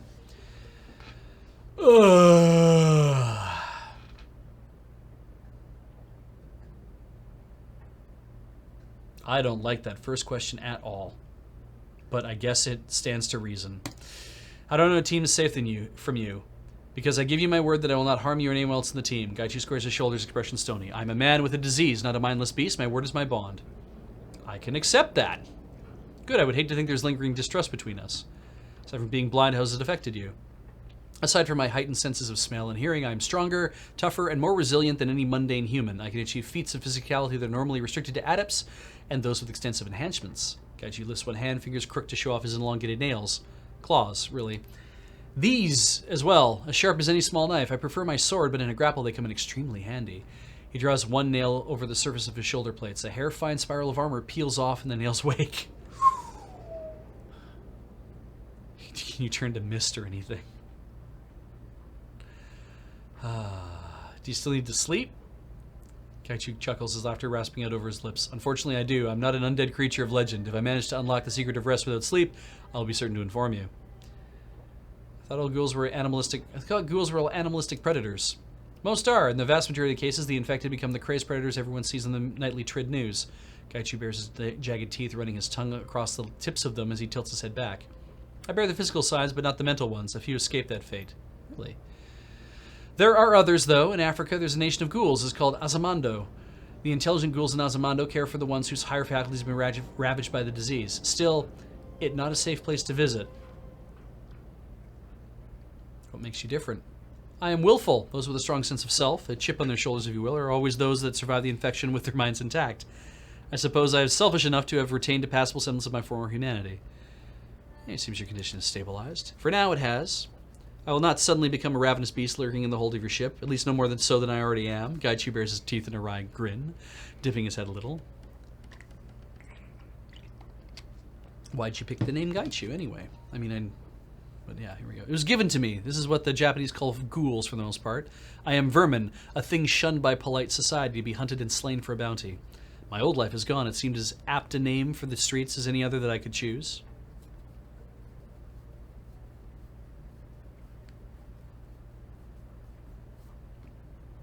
Yeah, I like that attitude, actually. Good for you. Gaichu dips his head in agreement. One does not defeat the enemy solely by strength of arms. One must turn one's own weaknesses into strengths. It is an old and valuable lesson too often forgotten.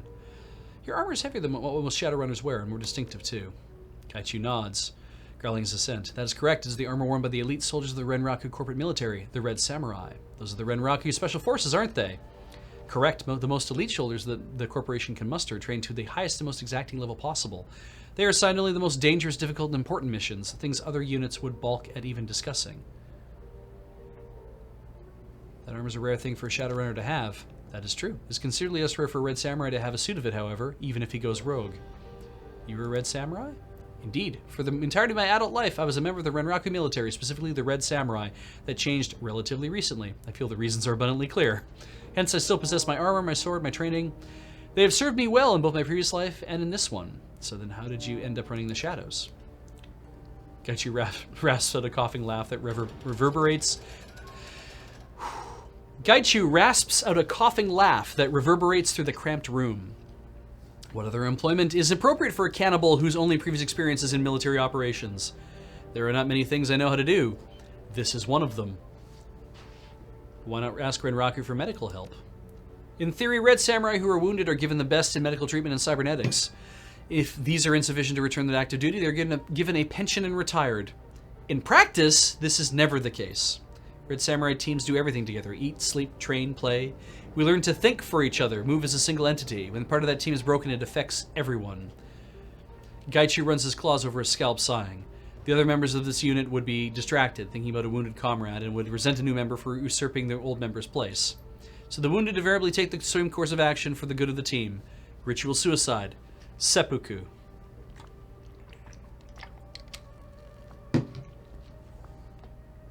I mean, I'm gonna go with this. An interesting way to ensure unit cohesion. Perhaps in the UCAS or the Western counties it would not be necessary, but for us the laws of etiquette are different. Some call it extreme, but it is always done willingly. Or almost always, I should say. In my case, I became infected while on a sabotage mission against Shiawase in Osaka. The unit was exfiltrating on foot from Naniwa Ward through the Irin-Chiku slums. We had not anticipated a ghoul nest on our route. My surprise got the better of me, and I was bitten. Understand that since the passage of the Yamato Act, Japan is a pure country. Many humans are deported, and to be infected with HMHVV is to be less than an animal. You would be killed on sight. Since this was, in effect, the same as being permanently crippled in the eyes of my team, it was expected that I would kill myself. That sounds pretty fascist.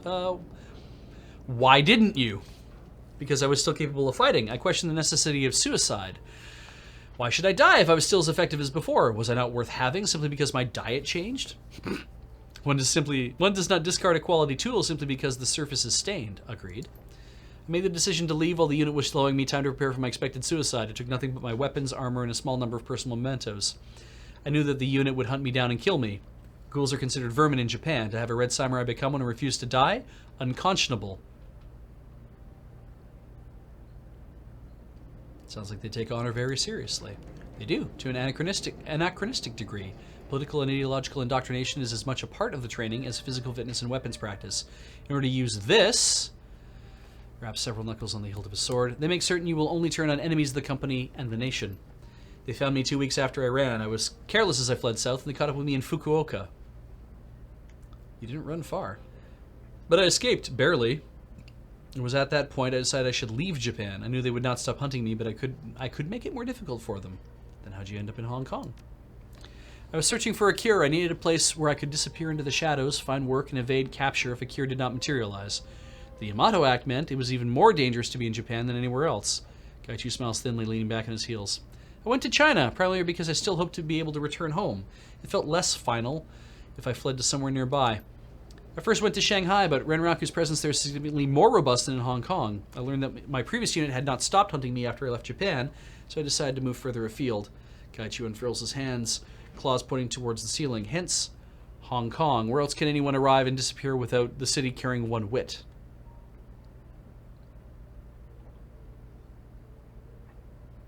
Berlin seems a good spot. Perhaps 5 years ago, but the recent upheavals and the newly iron-fisted Seder-Krupp influence filled me with trepidation.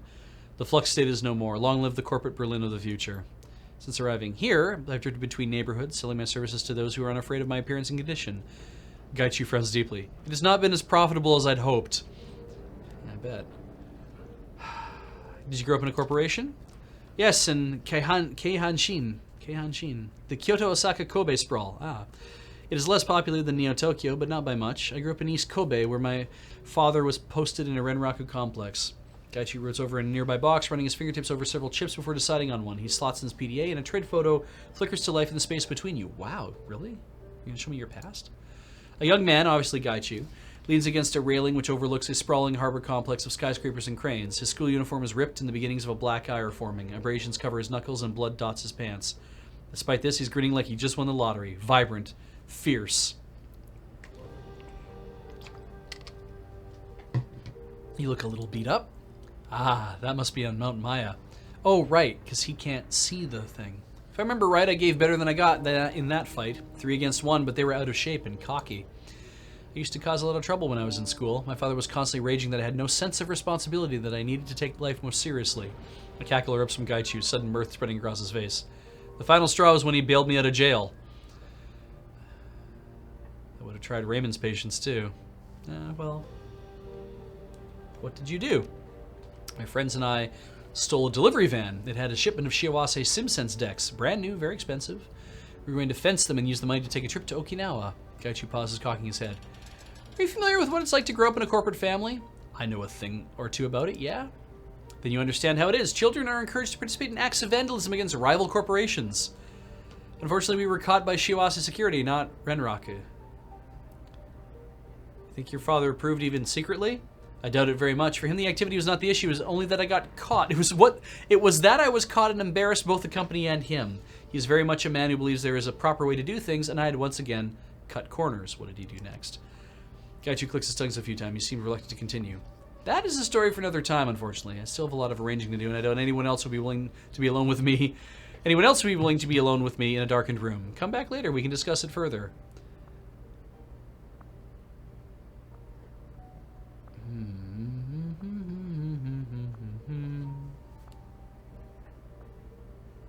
I should leave him be.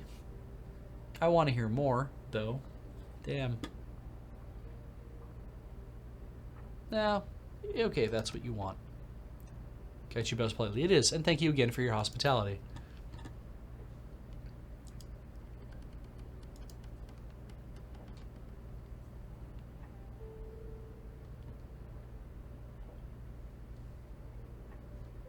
Sure, let's look at the BBS.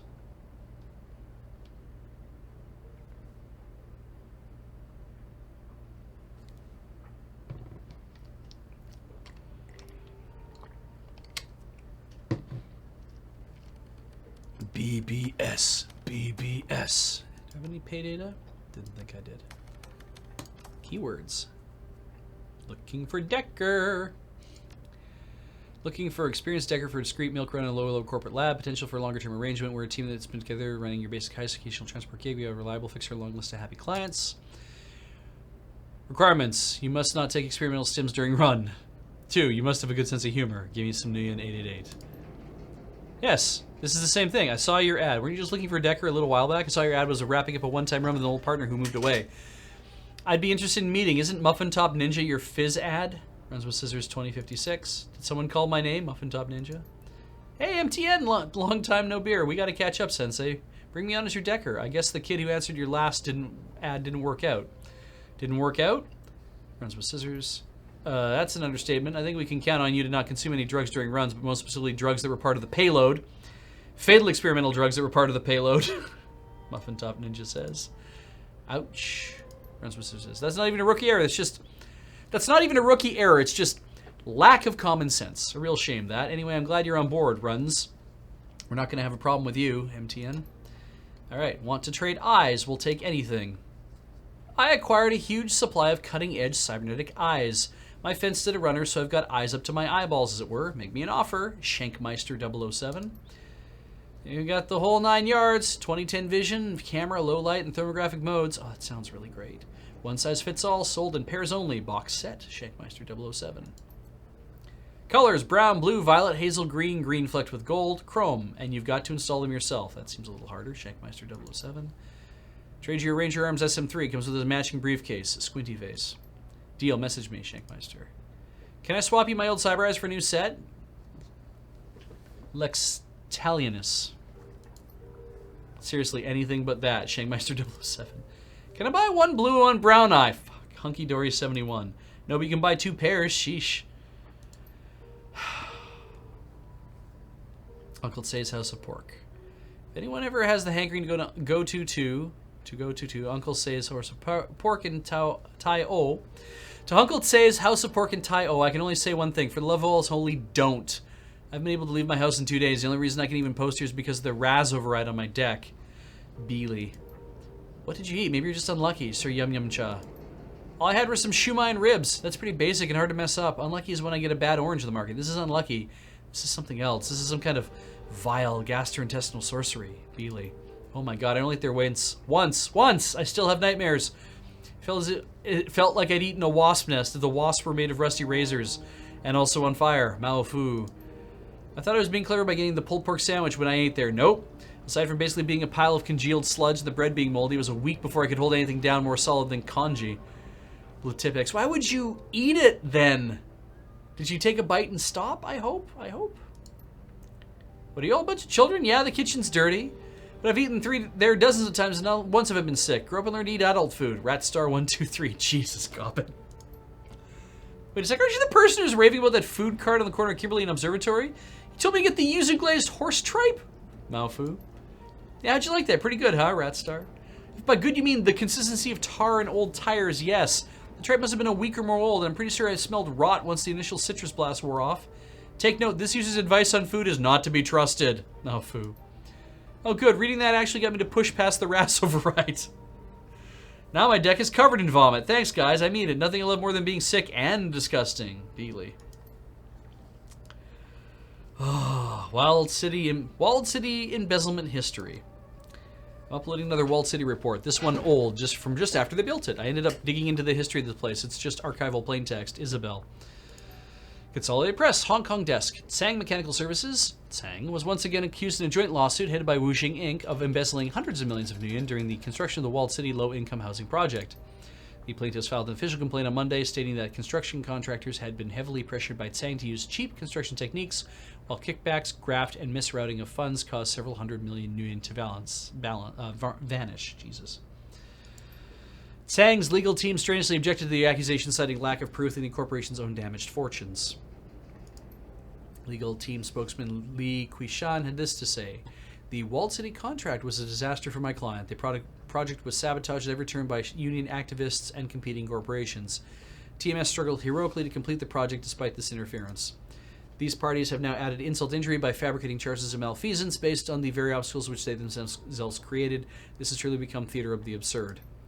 Is it true? According to Consolidated Press financial analyst Gertrude Shen, this seems unlikely.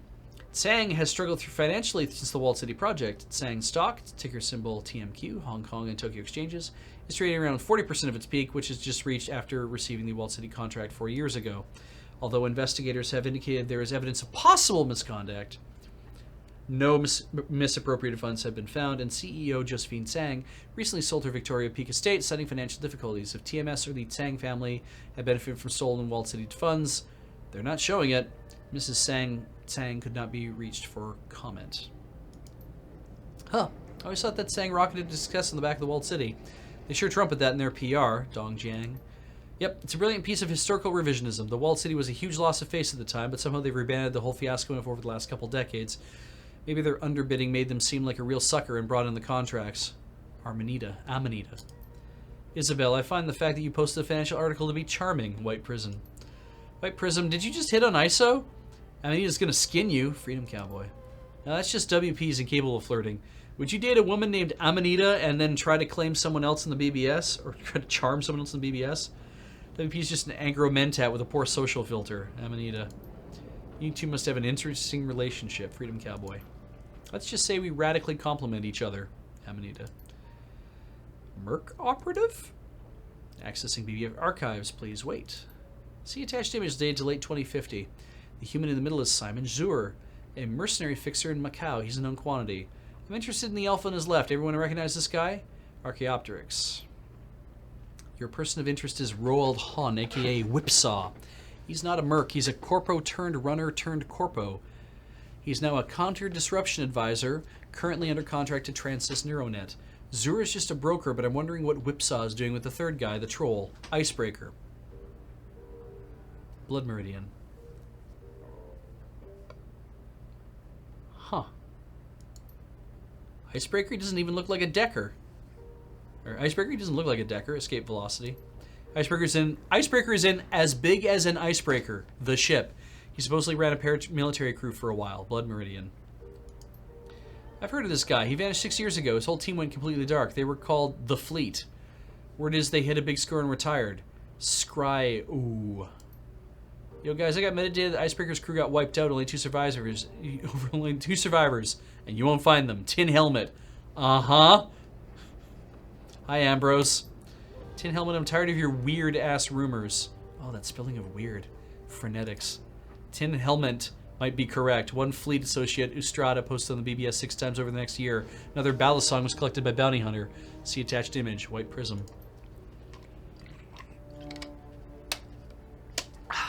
Thanks, White Prism. That's fucking awesome. We already need a picture of a woman shot in the face and slept over a toilet. This isn't a gore board. I swear you've got Asperger's or something. Phonetics. Kowloon car bomb. Accessing BBS archives. Please wait. Car bombing in Kowloon City today near Salisbury and Nathan. Triad hit? Extremists? Blood Meridian. The Triads don't usually use car bombs, and terrorists want a substantial blast to kick fragments. This one had a small explosive but burned like an oil well. Vanisher. Voila! HKPD report appended. One fatality. The driver, a guy named Ripshot. Burnt almost beyond identification. Amanita. This is old. Ripshot, he's a rigger. He rolls for the fleet. He's got a long enemies list. Crazy taste. No, crazy taste. I don't know why people keep associating the fleet and this Ripshot guy. The fleet's rigger is a Shenzhen guy named Chainlink. Yeah, Ripshot has a lot of enemies, but he's a Kaufo croc shaman over in Kuntong, and he's not dead. Amanita. Several people have operated Hong Kong under the handle Ripshot in the last year. None of them are linked to the fleet, but that crew is known to spread misinformation about their composition. So, who knows? Amanita. I see the body identification is made from a limb DNA, a skull fragment of footage from a nearby CCTV camera. White Prism. White Prism, Amanita, are you going to go conspiracy theory on us again? Escape velocity. Escape velocity. What?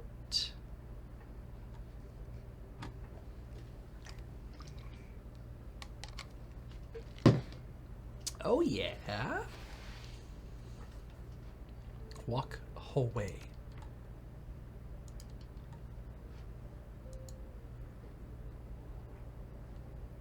Is my get some rest? Yes.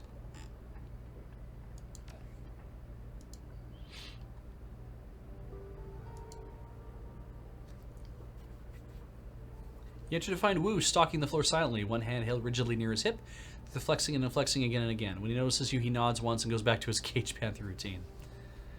Gonna wear a hole in the floor that way. Wu keeps pacing. Need something?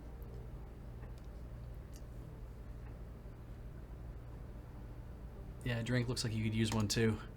Here, Club 88 is 2 for 1s between 4 and 6 o'clock, but you have to drink them both. I don't put drugs or alcohol into my body. Anymore, you mean? Don't put crap in your body anymore.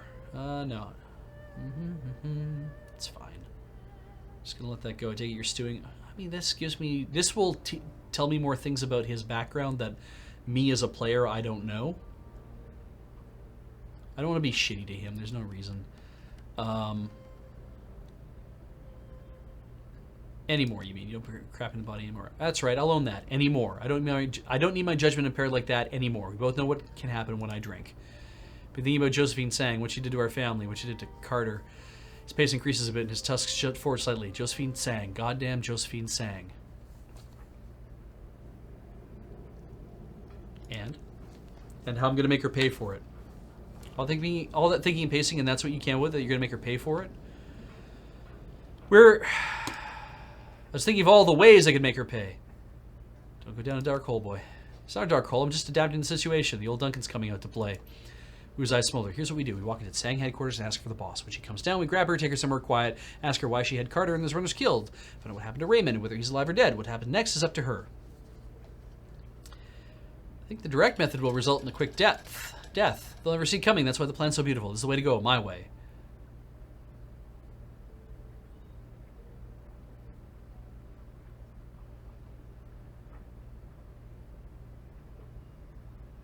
My way, Duncan? Yeah, my way. There's only one way this is going to go. He catches himself, understanding in Pearson's eyes. Oh, crap. That's what Ray used to say. Raymond Black, our benevolent dictator. No questioning his rules, no falling short of his expectations. It was his way or the wrong way. Or you get the full-on Raymond treatment. I didn't care to be on the receiving end of that, and I was more than once, that's for sure. Remember what happened a few years after we moved out of the squat into his house? The thing with Doubletray and Lockjaw when he accused us of relapsing back into our old ways? Man, that was when Ray's authority finally got tested. His raspy baritones tinged with satisfaction when I finally stood up to him.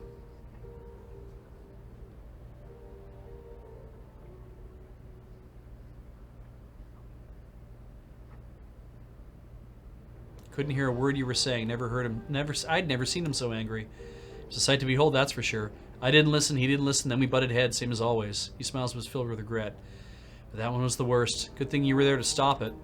His face settles into an expression of resignation. Okay, Mr. Savadan, we don't need to do things my way. No need for us to butt heads.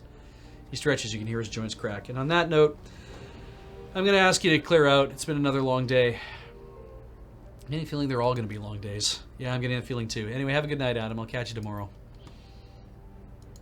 I like that he's kind of just... He's refusing to use the street name. Isabel. As you step into Isabel's cabin, she turns to face you. The desk she's working at is a mess. Food wrappers, computer expansion cards laid together in a heap. Isabel herself doesn't look much better. Her eyes are badly bloodshot, and her lips have been drawn to a deep frown.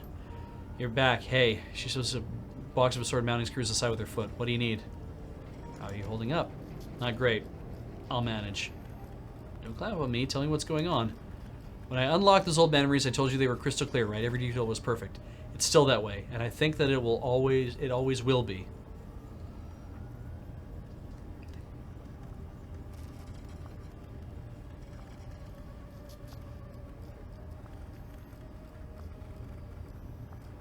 I don't like two.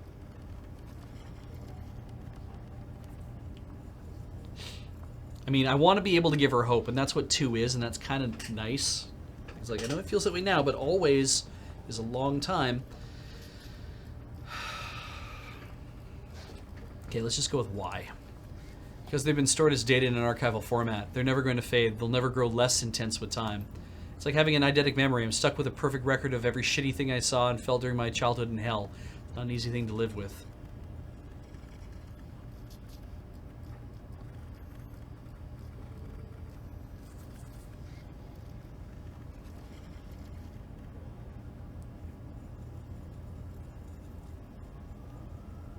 Just lock memories away when you're not using them. You have the key. Just unlock them again when we need them.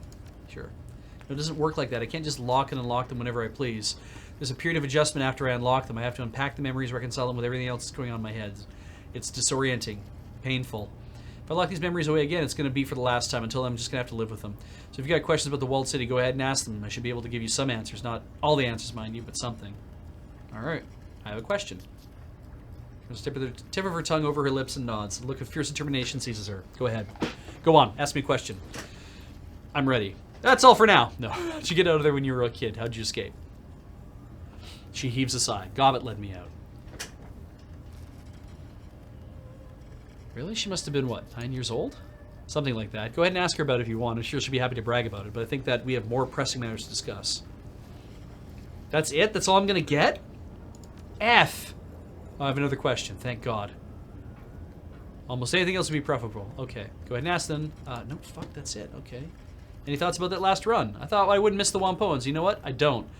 They're all a bunch of pompous, cliquish tech junkies who act like they're in high school, all backstabbing and whispered gossip. The elders are the worst of them, always pitting their cronies against each other. They're useful allies, but I don't want to deal with them directly again. They had high school inside the walled city? Well, I didn't exactly go to high school, or any school for that matter, but I watched a lot of Trid and hang out in the Matrix all day. I think I have a pretty good idea of what teenagers are like. I can't believe Ing and the other elders would be stupid enough to try to shirk payment on a Shadowrunner. A ghoul Shadowrunner, who's dressed like a red samurai. You pulled some real smooth stuff with Lamb, though, convincing him that their plot was in everybody's best... You pulled some real smooth stuff with Lamb, though, convincing him that their plot was in everybody's best interests. We keep them as allies, we get a nasty new team member, and hopefully the Wampoans pick some new elders with some better common sense. Anything else you want to know? Anything else with Walled City? I can't do that now. I gotta go. Good, because I've had enough for one day. I'm tired. Reliving this stuff is exhausting. Come back later if you want. I'll have had more time to unpack this stuff by then. But until then, please give me some space. You got it. Anything down here? Down this little hallway? Nothing? Great. Let's go ahead and see Gobbet. Gobbet. Gobbet glances up at the sound of your approach. A slight smile crosses her face. Oh, she's not eating. Hey, you pal. She puts her hands on her hips, sending Madness scurrying. Are you ready for your next lesson?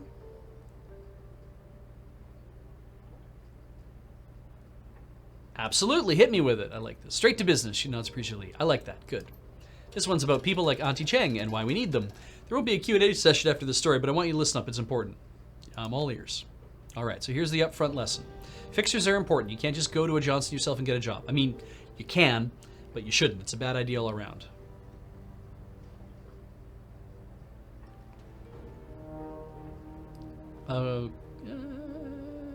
Okay, go on. The reason why it's a bad idea to cut people like Auntie Cheng out is because you need someone to vet your clients. That's important. It protects the whole team. She takes in a breath, lets out slowly. You, remember the lesson from last time, the one about Tsui and the shiny object? How could I forget?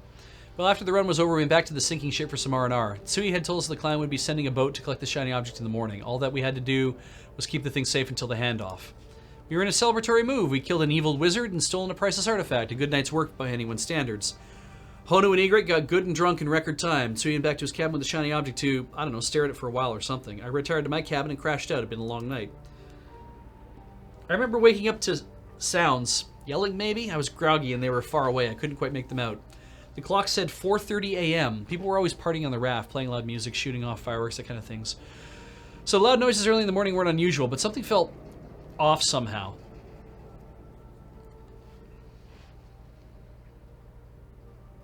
That'd be your subconscious trying to warn you of something. She nods. Yeah, it's a lot like a panic attack, really. That full body certainty that something is wrong. So I got up to investigate. If something was wrong, I wanted to know, and if it wasn't, I figured that it might as well get in on the party. I stepped out in the hallway and my foot slipped. I came down hard, landed on my ass, and found myself sitting in a pool of blood. That's not good.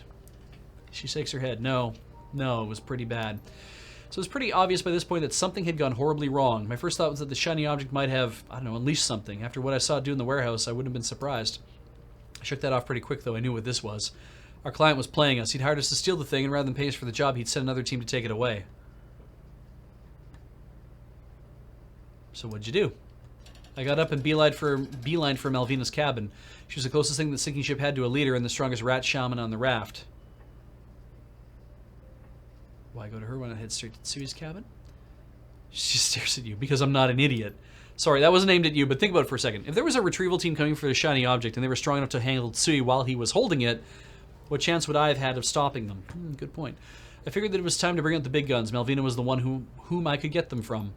I passed some pretty bad stuff on my way down to Malvina's cabin. It was old man Zuyan's vault all over again. The torn up bodies, the blood-streaked floors. I saw people who had been cut apart with machetes, scorch marks on the container walls. She bites her lip, grimacing at the unpleasant memories stewing in her head. Deep down in the pit of my gut, I could feel the thrumming vibration of the shiny object.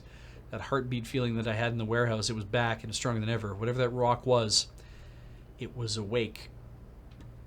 Did you make it to Malvina's cabin?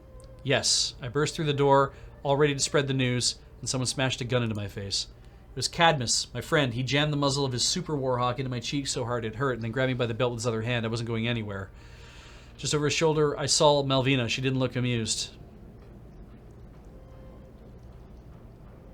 Did they think you were in on the attack somehow? Yeah, only it wasn't an attack. Our client had nothing to do with it. Turns out there was no client. Tsui had lied to us, and by helping to stealing the shiny object, I'd been willingly giving him what he needed to foment a mutiny. She pauses for a moment, gathers her rats in her hands, and lifts them to her shoulders. They screw over the leather of her coat and disappear into her hair. As it turns out, betrayal hurts, Beej. Malvina felt it, and I felt it too. Tsui had been a friend. I just risked my life to save his like 4 hours ago, and he tricked me into helping him do something unthinkable. So what did you do? What could I do? I didn't have a whole lot of options, and Cadmus was kind of on edge, like red-faced and screaming. So I opened my mouth and I fast-talked my way out of it. I started off by doubling down my loyalty to Malvina, Cadmus, and the status quo on the sinking ship, swearing my undying friendship. You know the drill. I did a good job of it, but they still looked a little iffy. Iffy with a warhawk is bad, so I volunteered to prove myself by stealing the shiny object back from Tsui. Oh my god. That was brave of you. I know, right? Not my style at all, but then I didn't really have a choice. I'd inadvertently helped to arm the bastard who was tearing our friends and neighbors apart. I don't think I could have cleared my name without taking his weapon away again. It was a hell of a night. I don't want to get into too many of the gory details. Friends died. Hell, friends killed each other. It was brother against brother, all that jazz. And Tsui's indiscriminate use of the shiny object let a lot of things into this world that shouldn't have been. Did you get a good few of them this time? Yeah, I wish that I hadn't, but I did. I don't really know how to describe the things. They were like animals, but wrong. Too many tails, bones in the wrong places, huge open sores, that kind of thing. They were spirits manifested in physical form, I think. Most of them took the form of rats, swarms of insects, rotting things, all the old pestilence tropes. Sometimes there were colonies of things, all tangled together and moving as one. Not the sort of thing I want to see again. Ever. So long story short, I got the shiny object back from Tsui. I got it. It wasn't easy, but I got it. You want to elaborate on that? Not really. I used lies, misdirection, trickery. Rat helped. She paused a moment, frowning. Some of the things that Sui left loose actually came in handy, funnily enough. He'd summoned so many of them that he couldn't hope to control them all, and that gave me an opening to use them to my advantage. I was able to steer some of Tsui's followers into a pack of the damn things. It worked. Wasn't pretty, though. I managed to trick my way past Tsui's supporter and the astral menagerie that he'd summoned. Wasn't easy, but I did it. Then I stole the shiny object and all was right with the world. And yeah, I'm intentionally glossing over the details. I had to do some things I'm not proud of, and people died because of it, but I got the damn thing... and I got back to Melvina. What happened then? Long story short, Melvina put the shiny object to better use than Tsui ever did. She took to the thing like she'd grown up using it. We'd still lost dozens of people, but Tsui's side lost more. Cadmus was critically wounded, but he pulled through. After the skirmish, Melvina held an assembly. She told everybody there'd be new rules for life on the raft.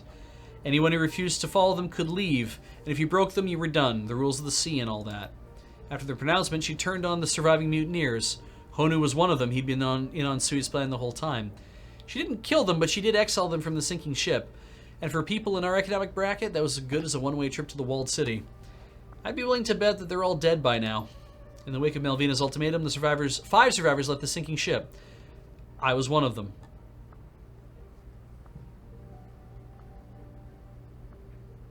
Why did you leave? I had to go. We may have washed the blood off the decks, but the energy of the sinking ship had changed. It wasn't the carefree haven that I'd loved anymore, and as sensible as Melvina's rules were, I wasn't up to living under them. We parted on good but sad terms, and as you'd expect, we drifted apart over the years. It's funny, I hadn't even thought of Melvina or the sinking ship in years, not until I decided to teach you your previous lesson and it all came flooding back in. She pauses, turns to you.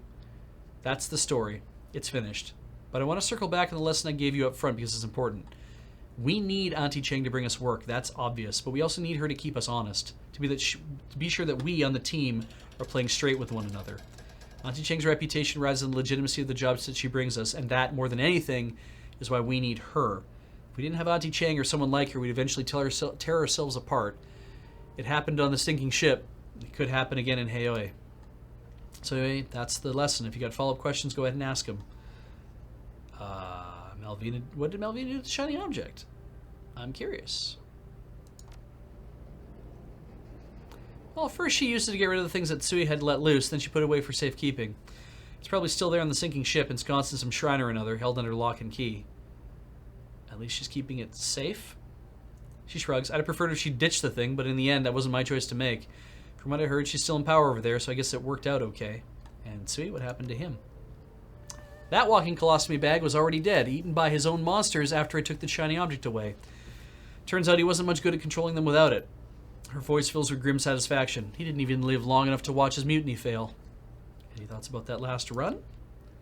I don't get the Wampoans, I really don't. Isabel's about as close as I usually get to their particular flavor of crazy. You think with all that technology and backup they'd have been smart enough not to stiff a red samurai in payment, much less a ghoul. I don't know, for smart people they seem pretty damn dumb to me. I think we pulled off a damn miracle back there. Not only did we get a creepy-ass close combat expert on our side, we exposed the elders and got ourselves a nice bonus for being smart. Not a lot of jobs go that right. I'm feeling better and better about having you in charge, Beej. So, what else did you want to chat about? Got a question about Isabel. Oh yeah, well sure, then ask away. She told me that you let her out of the walled city when you were kids. Care to fill in the details on that? Yeah, I guess I'm not surprised. This has never been big on padding a story with the necessary detail. Want to tell your side of the story? Seems I got a vested interest in the walled city these days.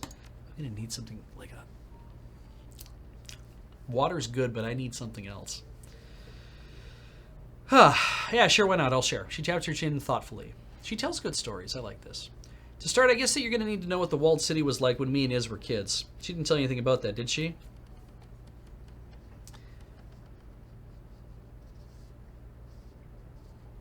She drops some hints, but I'd like to hear your take on the place. Well, for starters, you should probably know that the walled city wasn't always as bad as it is now. It was always dangerous, but 10 years ago it was just a run-of-the-mill slum. Still safe enough that walking in didn't qualify as a suicide attempt. I figured that what I saw in there had to be the bottom of a downward spiral. The bottom? What you saw? No, Beach. When you went into the Lotus Den, you were on the outer perimeter of the walled city. What you saw earlier is the best that the walled city of today has to offer. As you go deeper towards the center, it gets a whole hell of a lot worse.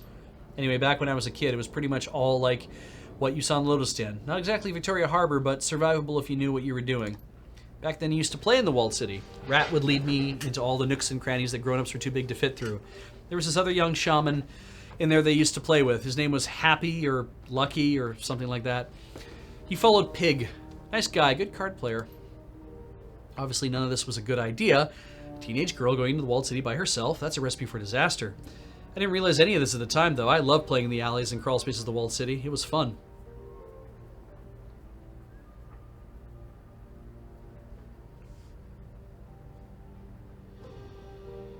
Where were your parents? Is that how you met Isabel? Where were your parents? Sure. Dead, I think. Not exactly sure. She shrugs a non-committal gesture. They were gone, though, out of the picture. I was pretty much free to do whatever I wanted. Now, with Isabel, it was a little different. She wasn't a street kid, not technically. She had parents who loved her. They just couldn't keep her safe because in the walled city, there's no such thing. There have to be some safe places in the walled city. Depends on who you are and where you're from. For some people, it's safe. The Yellow Lotus doesn't have much to worry about. The Lotus Den is the safest district in the walled city, but Isabel and her family lived in the Mansion District, and that's a different story. Mansion District. Sounds nice, right? But it really, really isn't. Imagine a sort of holding pen for refugees from the Middle East and Africa. Basically anyone who isn't Asian, European, or goblinoid. Now, cram it full to twice its normal capacity and make sure that nobody living there can afford a loaf of bread.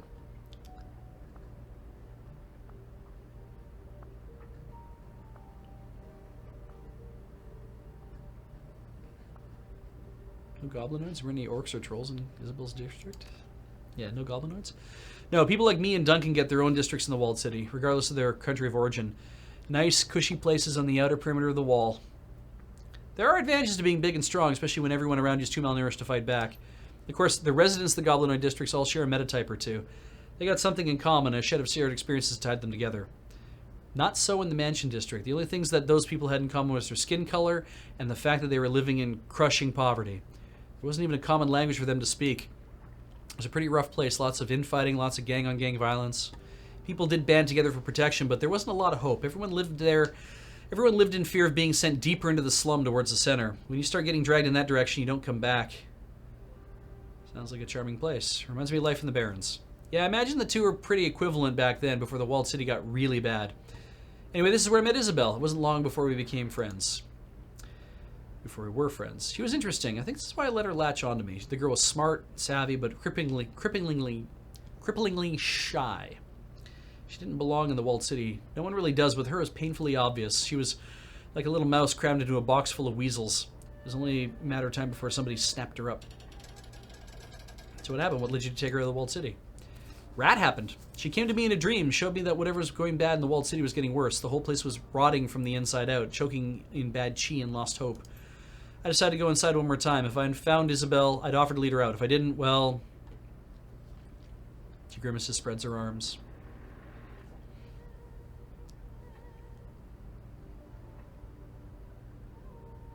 You did find her. Doesn't matter what would have happened if you didn't. Thanks. It isn't pleasant to think about, especially considering what a shithole the walled city is now. The truth of the matter is, if I hadn't pulled Isabel out of there, she'd probably be dead by now. I get it. Somebody did the same for me and Duncan once. She nods. Yeah, I knew you'd get it. And I did bump into her, and she did follow me, and Rat got us both out safe. So there you have it. Happy endings all around. But the other people stayed behind, the other shaman you knew. They went bad, crazy. That pig shaman that I knew wound up going full-on toxic. It was horrifying. He burned himself out in an orgy of blood. She shudders. Nasty business and not for me. Toxic? What does that mean? When a shaman goes toxic, he goes bad. It's like... If you invert the usual meaning of a totem, that's what a toxic shaman does. Dog shamans are loyal and friendly, like all good dogs are. A toxic dog shaman is rabid. They're both dog, but they're different aspects of dog. Get it? Yeah, and your pig shaman friend went toxic? That's what I heard. You don't want to know what happened to him, what he became. It was pretty bad at the end, before locals overwhelmed him. A lot of people died. Alright, what about Isabel's family? She said that they were still in Walled City. Why didn't you bring them with you? You think that I didn't want to? She sweeps a loose strand of hair out of her eyes. Look, it was going to be dangerous enough to get Isabel out on her own. Dragging a whole family out with her would have been impossible. Why? Because they weren't like me and Iz. They hadn't grown up on the streets. They were upper-class people back in Somalia before they immigrated to Hong Kong. They were hopelessly out of their element. Even if I had managed to find them, they probably would have done something stupid and gotten us killed.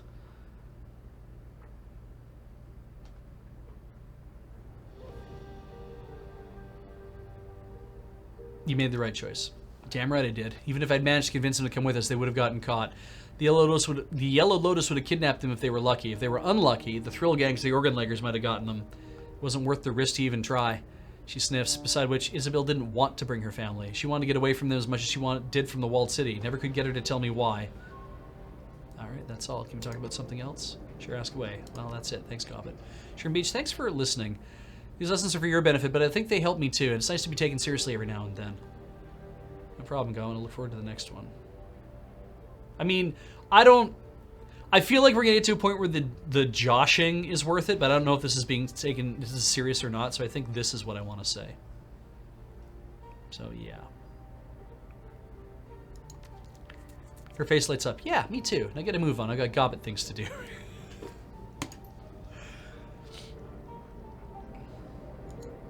She is great. She's so well written. I mean, a lot of what I'm getting from her is just like, I do stuff, I do things, you know? I'm chill. I tell stories. I tell interesting stories. And, excuse me, I really just like that feel. I'm gonna drop a quick save. I like the feel that she gives off, where it's just like, we're gonna sit here and have a chat, and it's gonna be fun and nice. And I mean, you get to hear stories which suck and are heavy, but I don't know. It's, I don't know what... There's something about her that just is really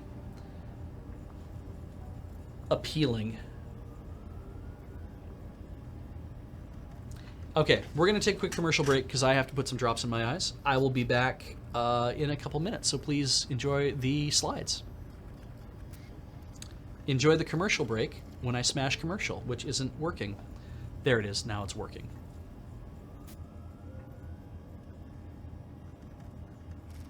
Welcome back.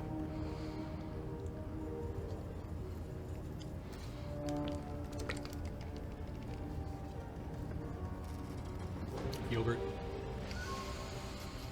All right. We talked to everybody, had nice long conversations. Oh my God, it's 10 after 10. I'm going to have a sleep here because it's a thing you can do. I haven't even talked to Crafty yet. Can I mod in a Wombat Shaman? I have no idea if the Wombat, or if there are mods you can do for this or not. Maybe there is, I'm not sure. Anyway, a stabbing pain in your stomach jolts you awake. Your entire abdomen is cramping up. You roll in your cot, willing the shooting pains to radiate from your stomach to go away. Your mouth is bone dry and tongue is swollen. It feels thick and inarticulate, like a useless slab of meat. A quick glance at your PDA tells you it's 4 a.m. The side of your cabin, the rest of Heioi sleeps. All you remember of the dream is you woke from a horrible, unfulfilled yearning and a need to get where you're going first. Others were behind you. You could feel the heat of their breath on your neck. If you were to beat them to your destination, you could slam the door in their faces, keep them out and away from what was yours. But if they overtook you, you would feel that terrible longing forever. As you grasp at the last fitting memories of the dream, a wave of exhaustion washes over you. It feels like you've been drugged. You collapse back into your cot, into a black, dreamless sleep. When you open your eyes again, the sun filters in under your door. It's morning. There must be portholes that I can't see. All right. Yeah, the long pork is catching up with me. I did eat it, ultimately, too. I know I said I rolled it back and then I chose not to, and I was like, nothing happens if you ignore it. So I'm going to eat it. So I ate it.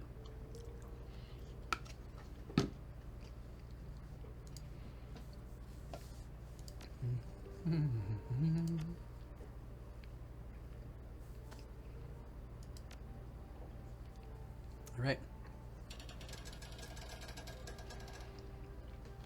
So geomancy, we're going to do the feng shui thing, I believe.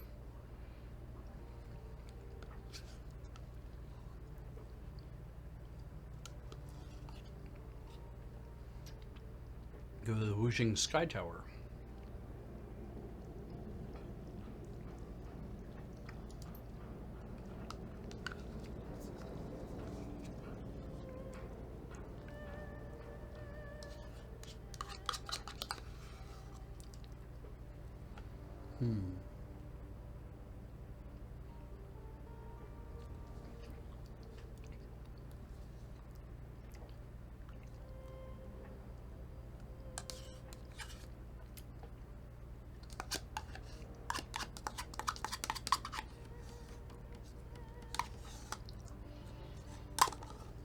Subtly alter the environment of that level. Moving desks, spilling water, other small activities. But what we want to do is the big thing.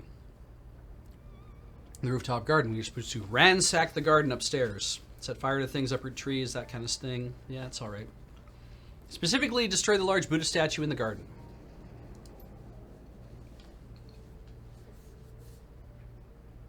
Destruction will keep wishing geomancers long enough.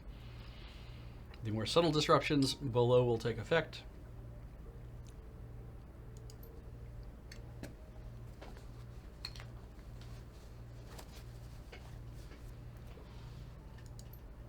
All right, we're going to do geomantic sabotage.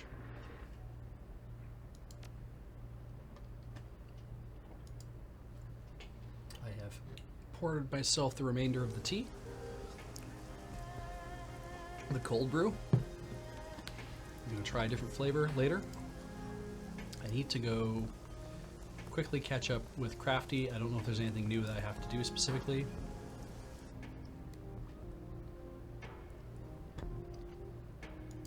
It's Crafty again. Nothing new to report. You're welcome to Lickula Ground if you're here for supplies.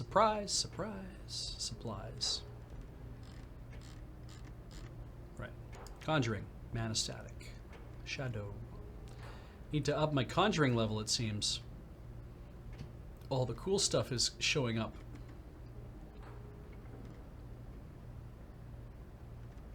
A better version of slow. 2 for 3 rounds. By 4 for 3 rounds. Better version of armor, which I can't do yet. And some consumables. I have so much cash.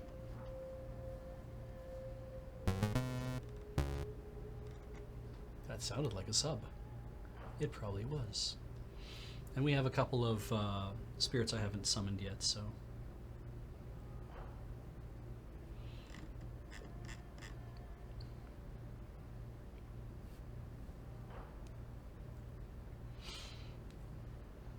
Like, that just seems like, you know, the good idea, where it's like, oh, it just gives you that extra little benefit.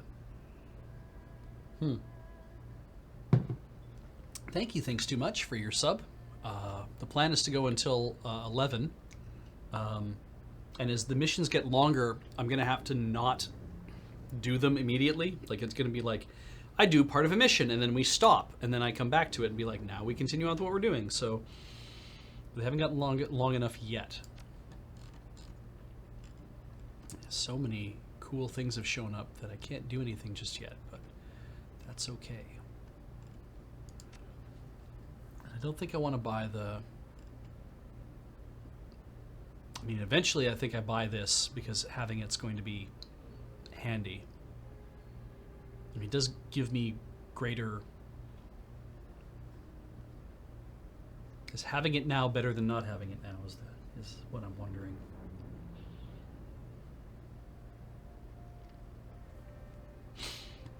Maybe we just wait another mission. All right, I'm going to wait one more mission. This is the thing that gets me about the Shadowrun games, is that there is a finite amount of money in this economy. Right, there's only so much money you can earn in the game. And I always try to earn all of it so that I can put it all to good use. But then I get worried when I can't find, when I'm like, have I actually gotten enough money? Have I, you know, what if I buy this gun right now? Yes, it makes things easier.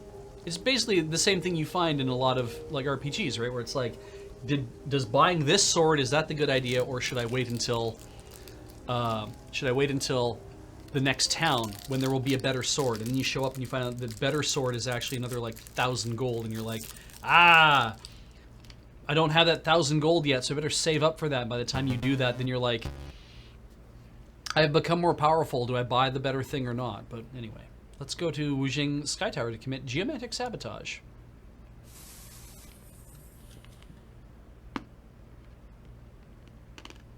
So,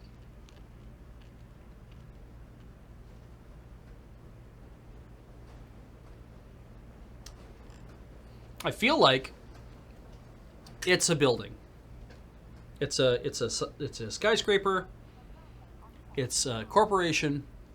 You need decking. It's a building. It's a skyscraper. It's a corporation. You need rigging so you can use the drones to go through the vents to do shit.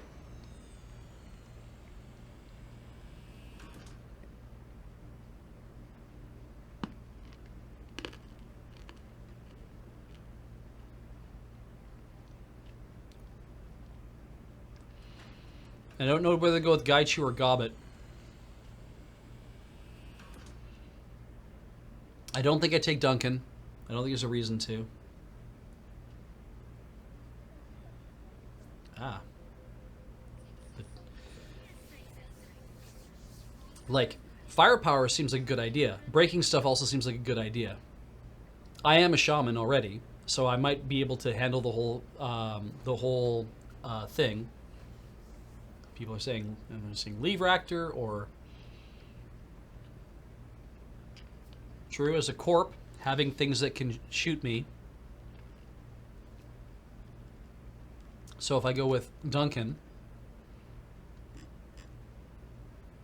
I don't know what this mission is going to look like, right? So I'm trying to pick like, well, the Decker is a good idea because it's a case in which I'll probably need to, you know, deck into things.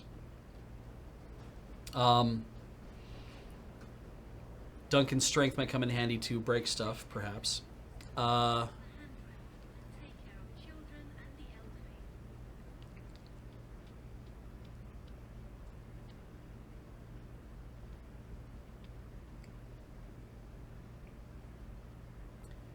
think this is probably fine. I think this is the layout I want. And I think everybody has...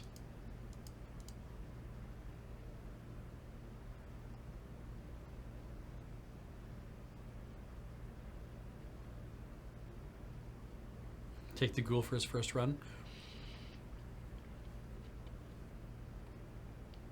Oh, I see. Right. When you take people on runs, you get new conversation options with them. That's a good point. Duncan and I have a quest that we're already doing.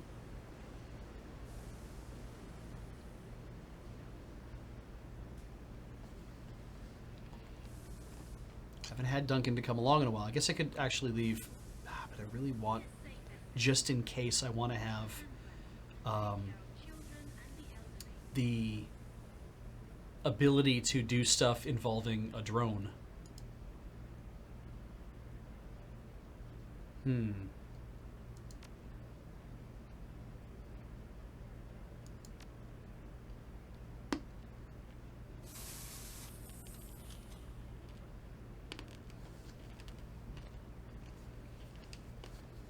Yeah.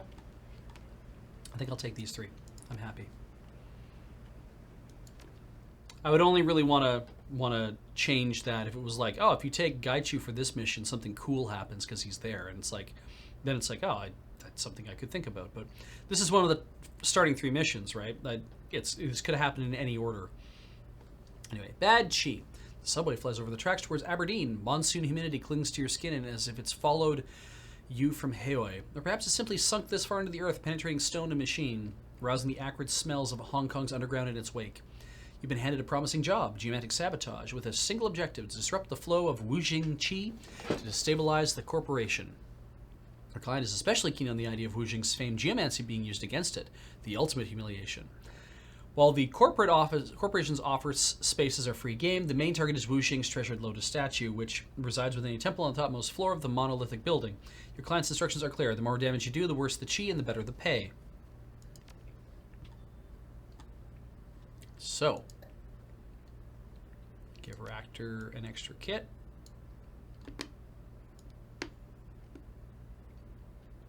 Give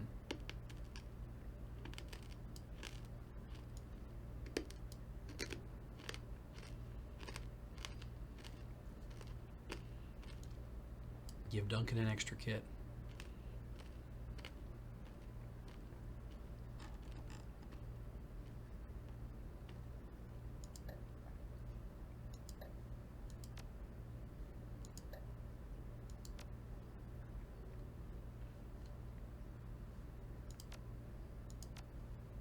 Armor 4, armor 4, armor 5.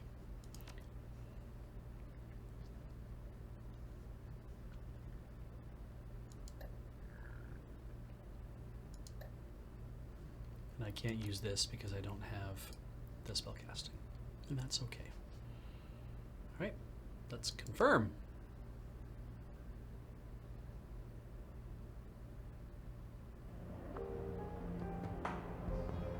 I have karma.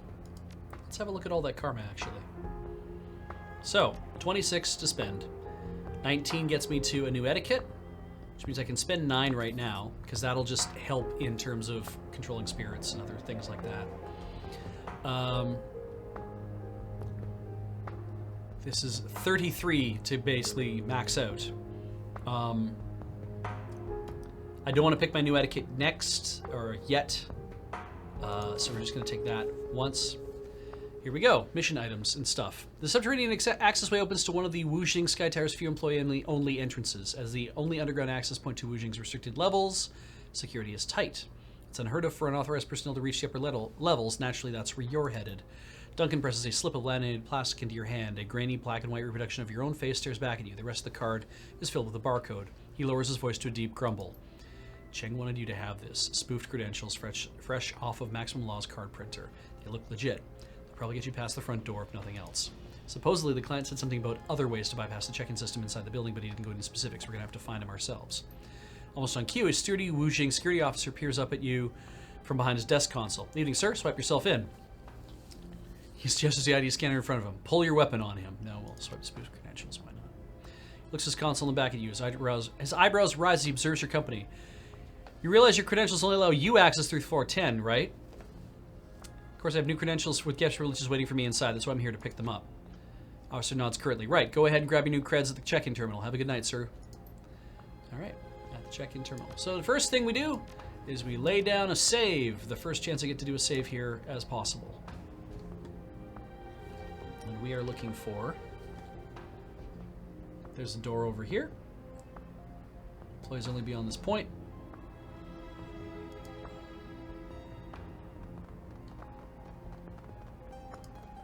Just run around on the floor as much as you want, and no one's going to say a word. That's a security checkpoint. Wuxing employee check-in. Matrix checkpoint. Security guard. Security checkpoint.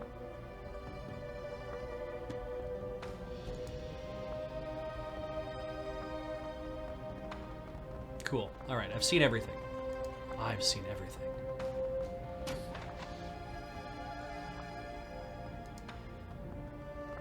What's in this room? Wuxing employee. Start with that. A couple of wage slaves amble about their business inside the corporate locker room. The closest man to you flings a jacket into a locker, then turns towards the showers. You stop short when he catches sight of you and his weary eyes widen in surprise. Ah, good evening. He glances behind him and, assured by something, turns back towards you with a smile. I'm Charles. Haven't seen your face before. Are you new here? Not exactly. Outside security consultant. Pulling a spot check. His back straightens immediately. Oh, right! I learned about this in training. Please tell me, how can I help?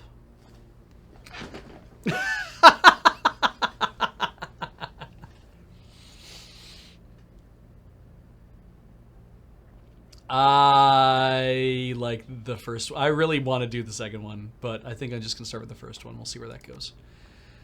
Charles runs his hand through his hair. None that I've noticed. Security is normally airtight. Even the emergency response system's on point. I've been told that they have some really high-end fire and blast systems. Don't you find any security risks here? Okay, well, random security screening. I'll need your ideas and credentials then. Oh, of course, here you go. Thank you.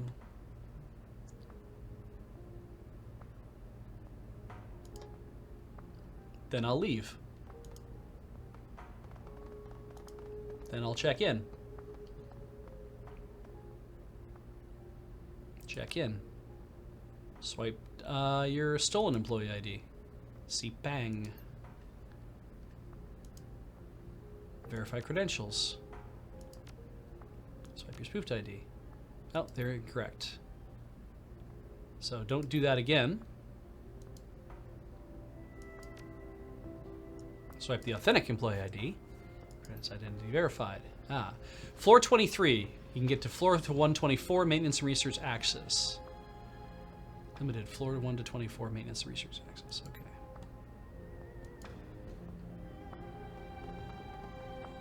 All right, Isabel. Sounds good to me.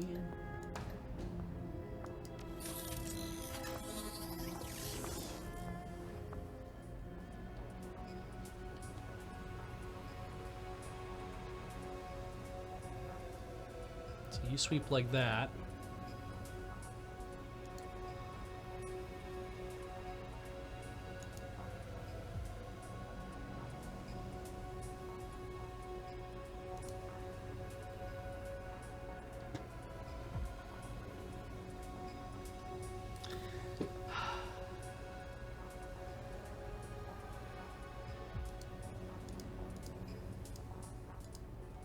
Damn it.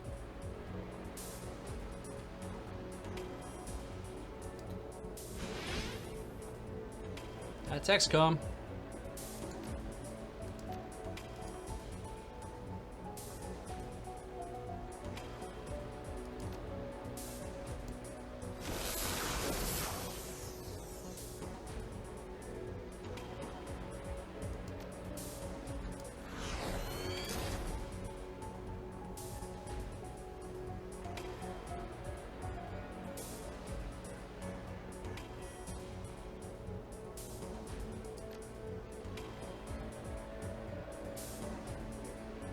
Ah, don't want to do that. Straight up attack. Don't want to do the ESPs yet.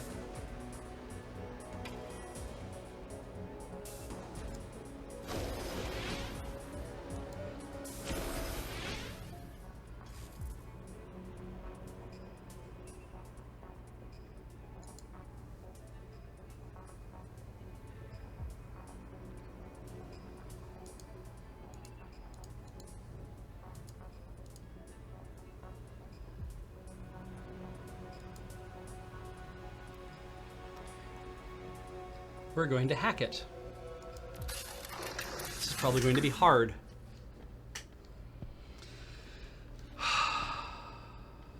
All right, let's give it a try.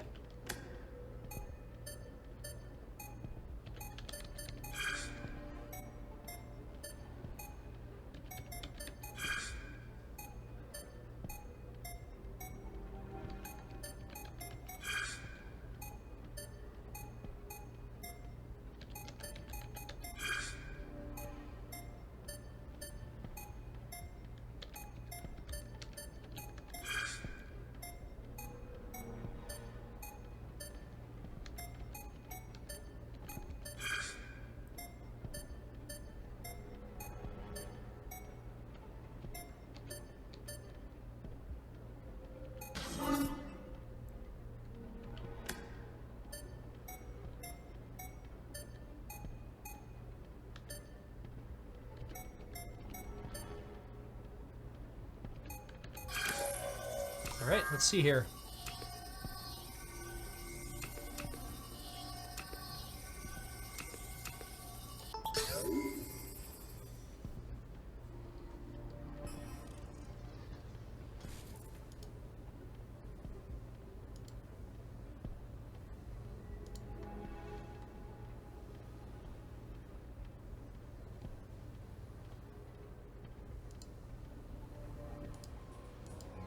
Shit.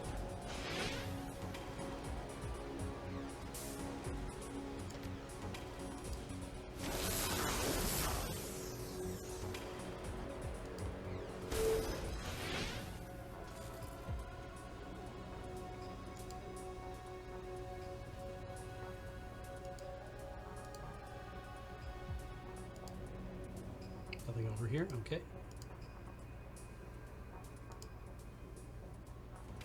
Shit.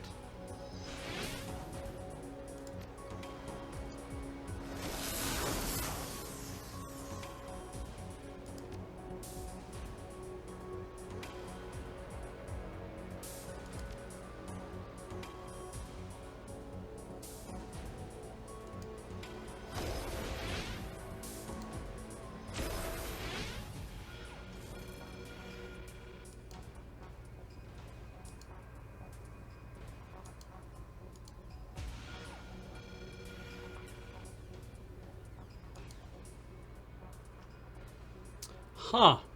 Okay.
Ah!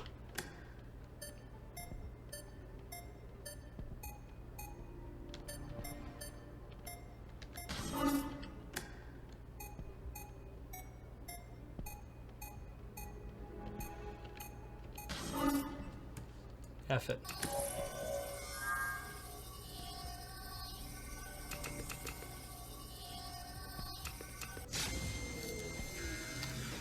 Piss.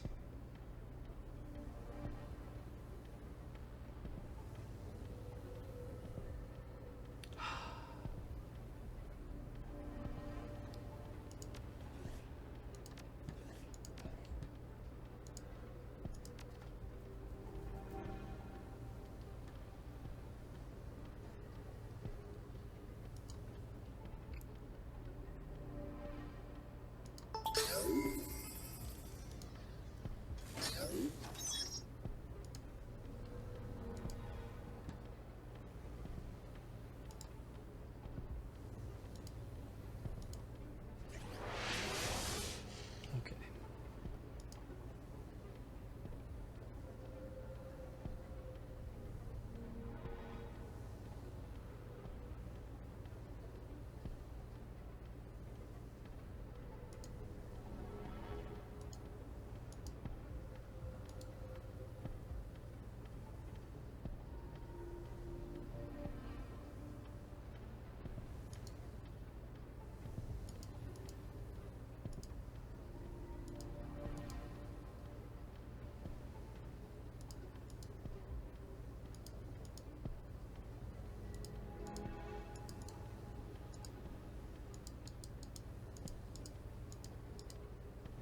Run. Okay, there's two different ways to go here. Let's try this way. Well, piss.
Can't have you be under heavy cover.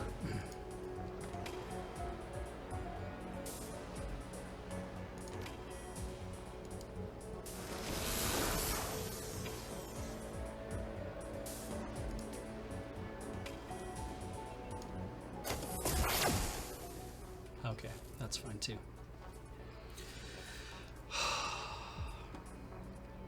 Now, I can't just use things.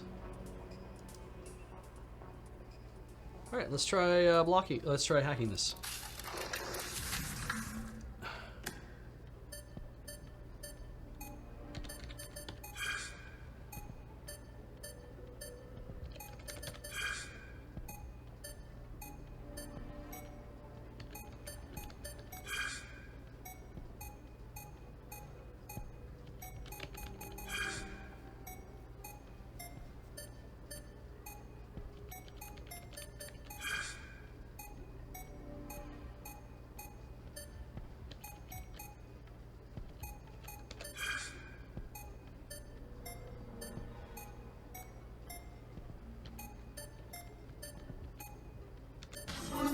Nope. Let's just move on.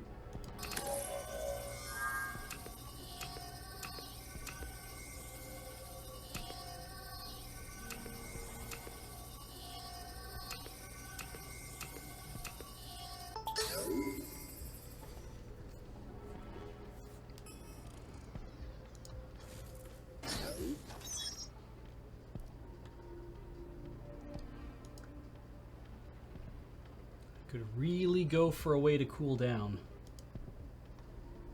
I guess there isn't a way to do that at the moment.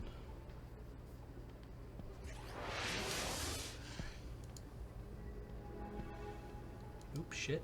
Move beyond that. Oh, okay, let's go over here. Let's go over here. Let's go over here.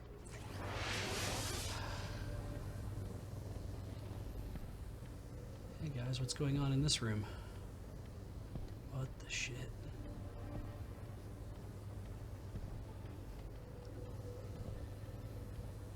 It's not safe to stand over there.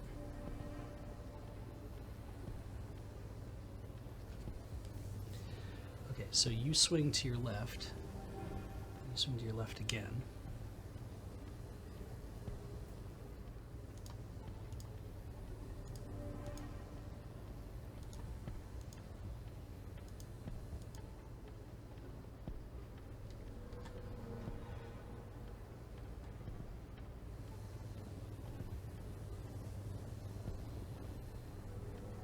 You come back.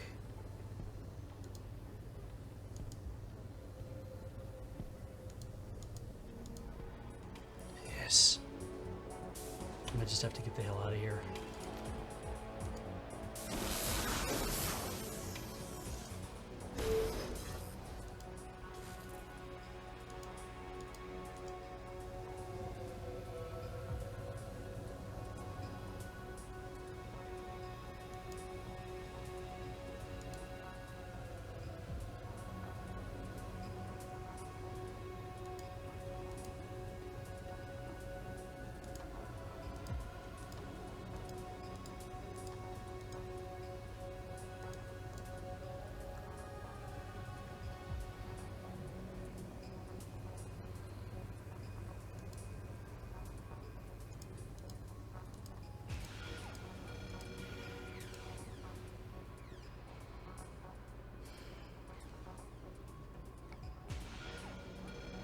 Let's try to hack it.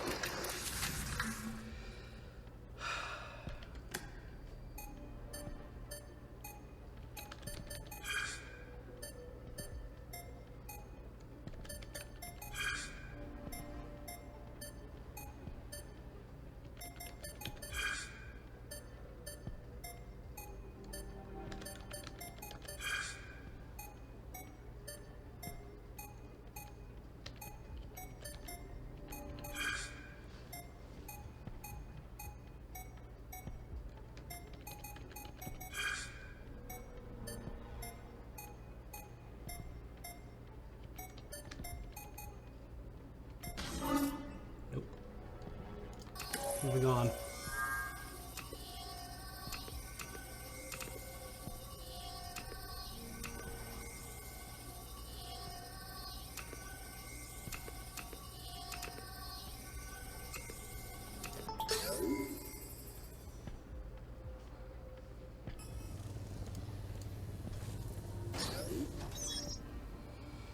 Okay.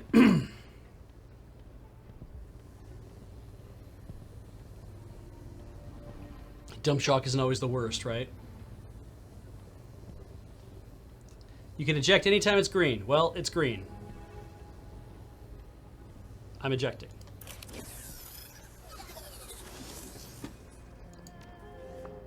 Save.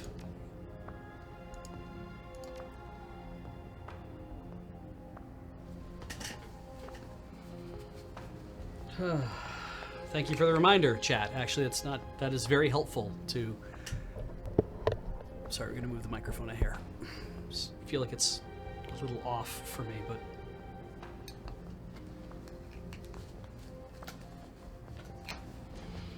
All right, 10:45. So, what have we done? We have checked in.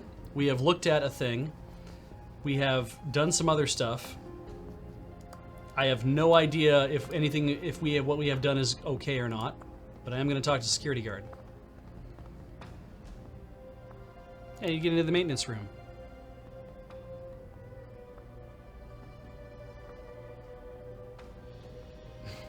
Are you with maintenance? Are you telling me that after my 9 years working here, you don't recognize me? What kind of half-crack guards is Wuxing hiring these days? I don't. Please forgive me, sir. Just let me see your ID and I'll let you through. Here you are. Saw that someone from Reachers wants in, but you says you're cleared. Here, let me get the door for you. Thank you. Hello, maintenance employee. An oil-blotched dwarf half-heartedly scrubs at her hands above a sink. Her ragged clothing resembles a paint canvas covered in multiple hues of mechanical grime. Slight turn of the head, she looks towards you. Need something? Your cooperation, I'm here to perform a security audit for Wuxing. Well, ain't that wonderful? That was a lie, by the way. Her voice is thick with sarcasm, but I'll opt out. Wuxing's got me doing an air duct audit myself. And let me tell you, I've made some pretty upsetting discoveries. Disgusting, slimy, biohazardous discoveries. She half turns towards you and plants a gooey hand on her hip. Maybe when we're both done, we can compare findings, but right now, I've got to get this crap off me. Good luck to you. You'll need it.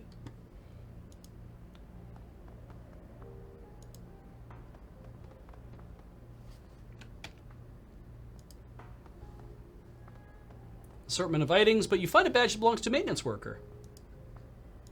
Uh-huh.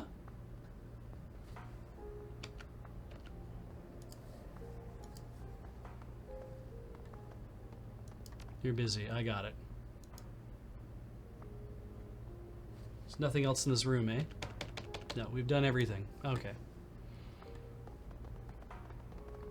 Security checkpoint. Please insert your Wuxing employee identification card. Employee ID. Clearance breach. Nighttime access prohibited. Daytime access, we can't allow you into the building proper.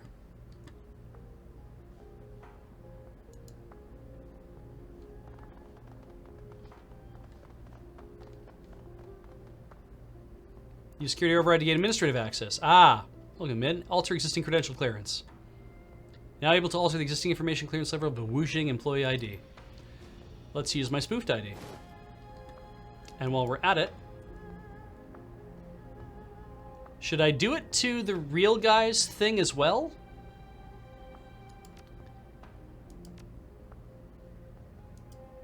Or should I return his ID to him?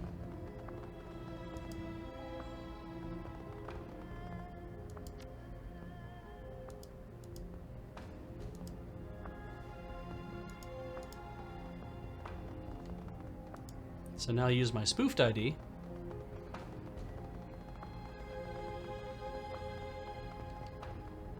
Swipe heightened employee ID. Greetings, welcome Mr. C. Pang. Have a nice evening. Terminal emits a chirp of recognition. Everything checks out here. Thanks. We go over here. Then we go inside. Then we touch the thing. And we move to another area. Okay, so we've gained access. We need to disrupt the chi and gain access to the temple. Can I save? No, because I'm in conversation. We need to do it by quite a bit if we want to do it effectively. Disrupt it, disrupt the flow of ki by 50, 75, and 100%. And then also gain access to the temple. This pristine, hyper-sterilized office glistens as if every surface has been polished. Your client has requested this area be manipulated as subtly as possible so not to draw attention away from the temple. The true defacement will happen there, distracting Wuxing security. Hopefully they won't discover the disrupted chi flow on this floor for weeks.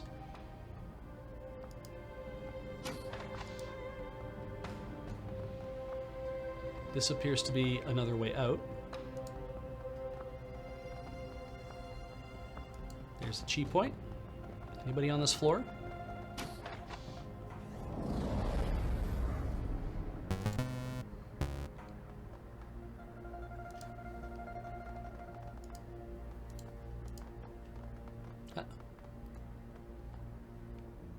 Like an art balance key to maintaining good chi.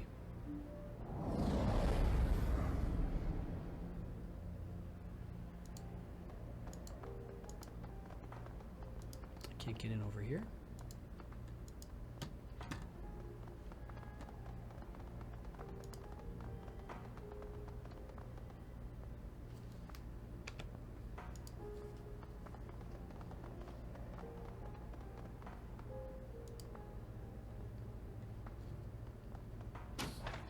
Anybody working in here tonight? Inspect. Prototype weapon sits locked in the stand. Locking mechanisms are seemingly tied into the weapon's operation safety. Forcing it could damage the weapon. Ah. Access research computer. Wuxing research terminal menu. Welcome user. Please select from the following options. Several folders appear in the second window below the first. Only a couple you look useful. Let's look at the floor plan. Amidst the documents, a few nuggets of information stand out. A section dedicated to the Wuxing Building's Chi dedicated to the Wuxing Building's Chi details the geomancy plans and renovations they made to increase Chi flow. It appears that Wuxing's already made hundreds of minuscule and a handful of not so minuscule adjustments to its floor plans and building infrastructure. A recently updated file marks this project to add new water lines for the temple's fountain as complete. The document ends with a large list of future modifications the company has queued for completion, all ways to improve its positive energy output. Wuxing terminal main menu, weapons manual and specs. Click on the folder. Blah. Large repository of files containing Wuxing research repository pops up. One section labeled with symbols similar to the markings of the weapon just a few feet from you. Quick scan of the data reveals information of the weapon and lab setup. I do not have pistol of 5. I do not have intelligence of 6. And no one's going to help me with that.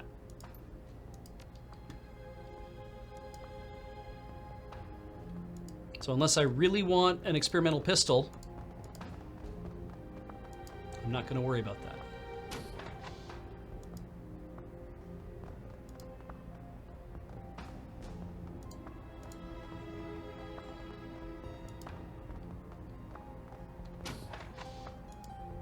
Washrooms.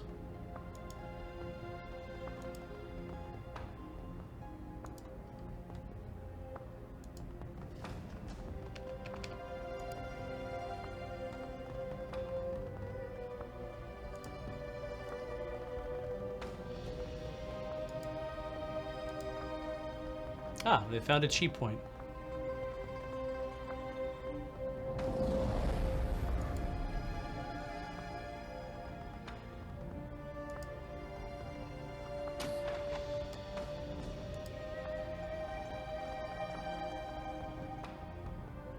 Wall safes. Oh, found a chi point.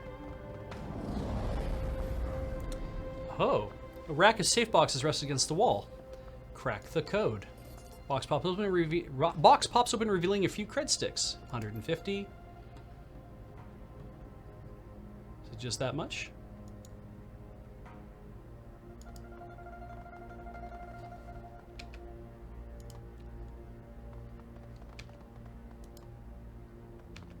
I mean, I do like any mission that's simply just walk around and click on things because no one is here. You're right, I should save. That's a great idea, Richards. You've done lots so far.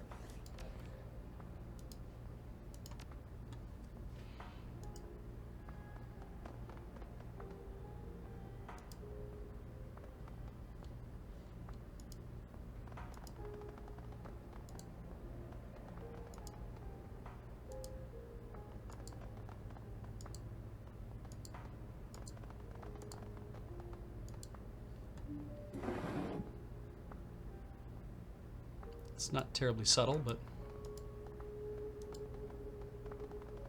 move divider. That doesn't sound good. Yeah, it sounds like company. Move divider.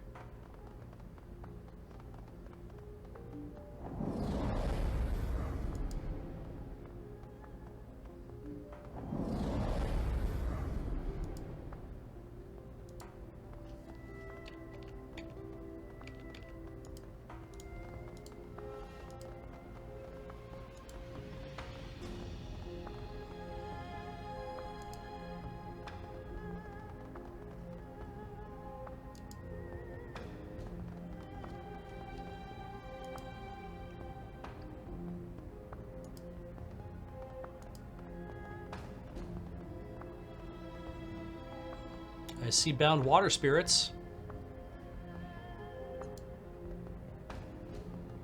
I don't see anyone else, though.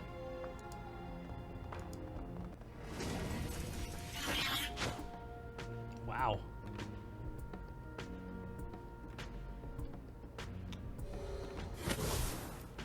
Wow.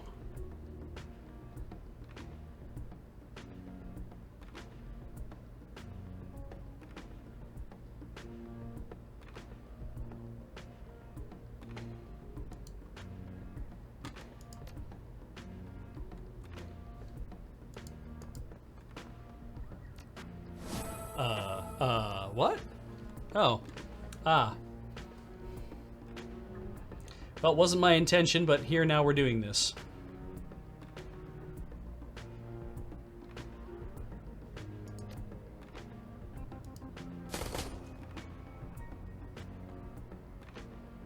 Okay. Did it disapparate? I think it did. So now the question is...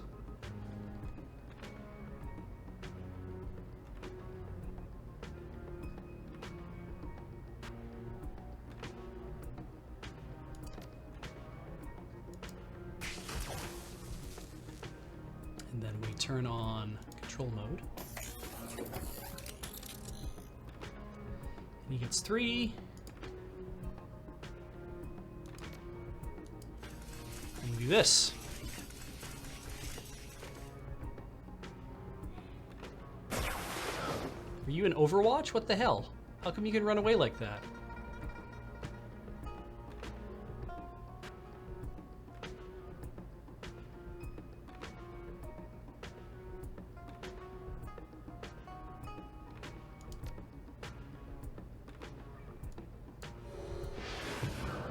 All right.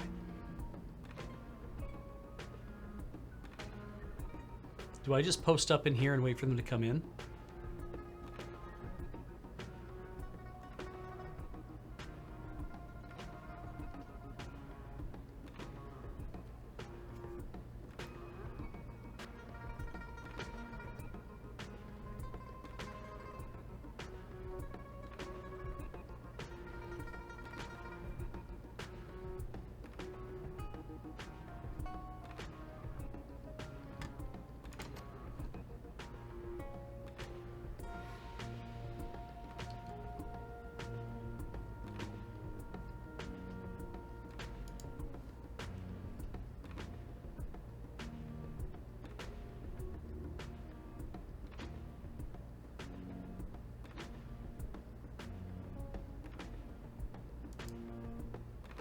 Now we can see him. Thunk.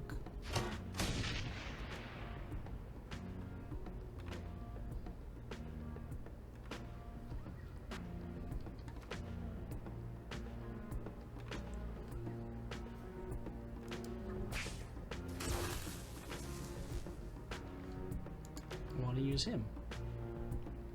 And I want to use this. And I want to do it again, too, in fact. So now Duncan can post up over here and shoot that thing. But I feel like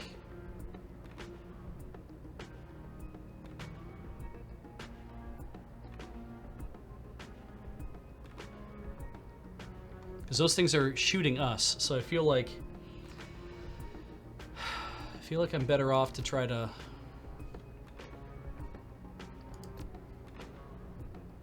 if I get out and start shooting things, that's probably not so bad.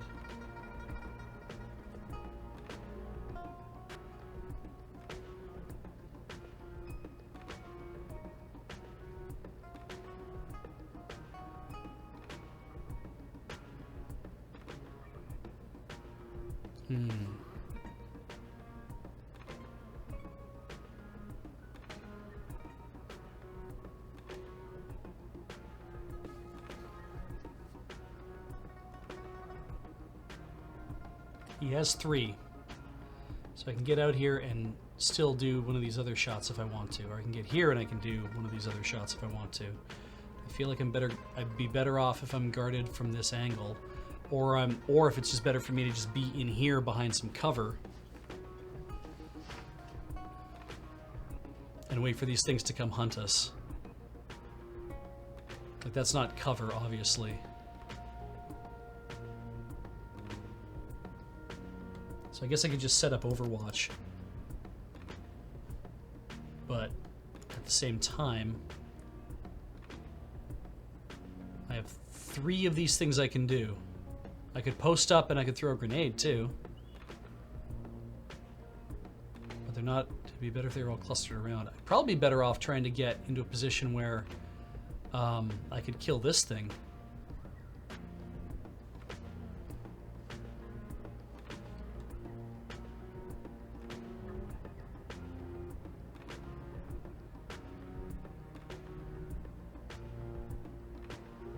All right, let's do this. That's a weird move, I know.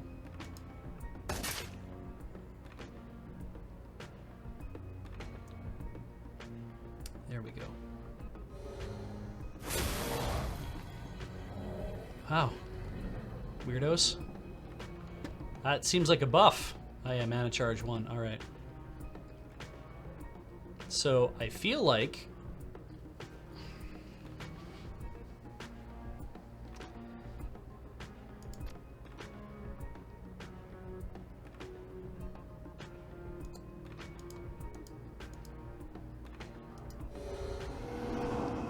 come in here and you'll regret it.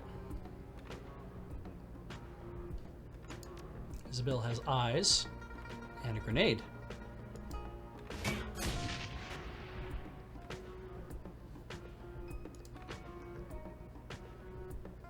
And let's reload.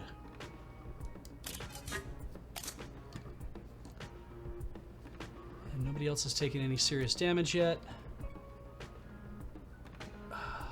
Drone's still doing fine. Tractor manually tunes. Crochet. No, let's do that again. Raptor. Oh, line of sight is blocked. Okay. So we just go to Crochet then. Alright. Smack.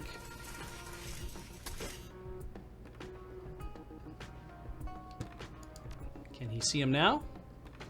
He can. No, he can't. Alright. Crochet comes back. Or maybe.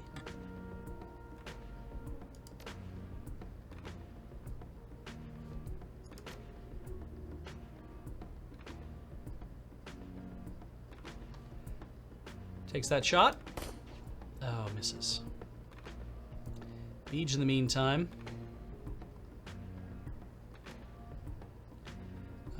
Probably fine where I am, I guess. Alright. Duncan could huck a grenade.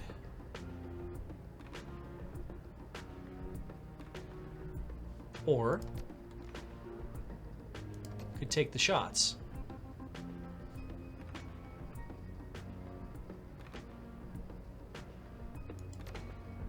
Can't take those shots yet.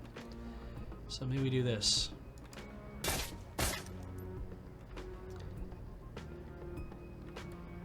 Mercy kill. Can take that shot.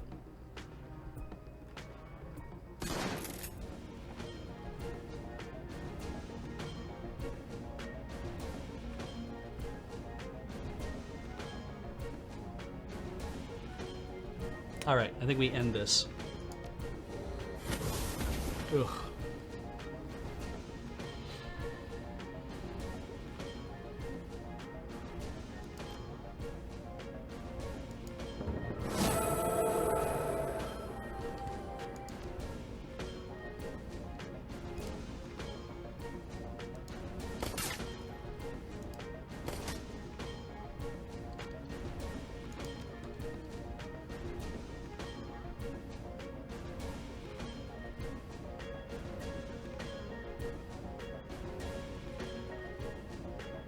Try the 2 shots from here. No, we gotta get closer than this.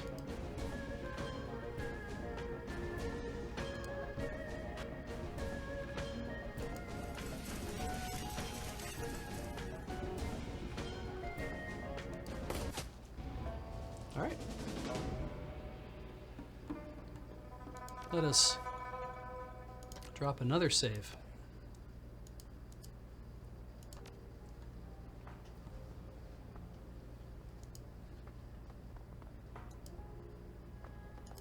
I think everyone's doing fine, right? Let's have a look. People. 40, 40, 40, 60. All right, everyone's full up.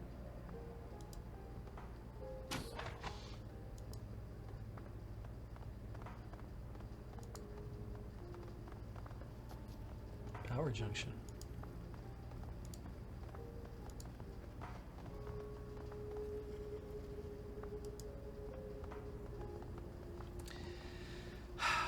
Terrorists and guard before you. Shocks the system compromises the computer mainframe and powers.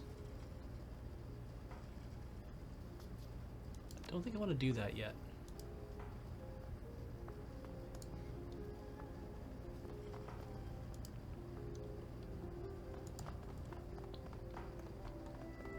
Oh, Koji also has grenades. Thank you.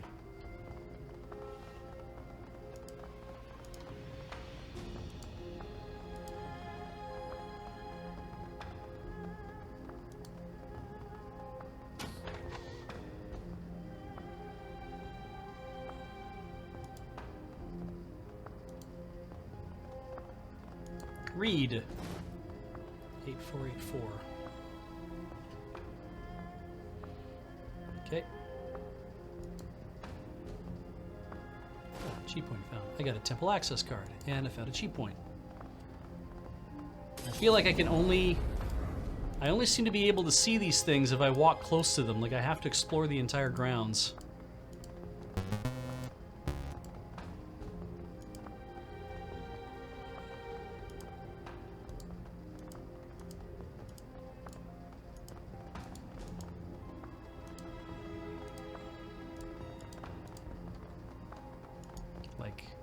It's a research computer. I can't do anything about that.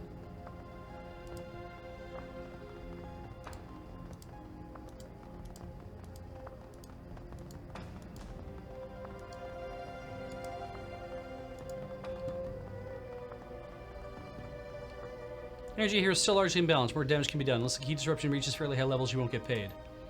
Just a moment, Beats. I'm here to use zero to face the temple, but we should be thorough. There's still more we can do here to disrupt the flow of chi. To go upstairs and met by security, won't have a chance to come back to this floor. Let's make sense. Let's take another look around before we head upstairs.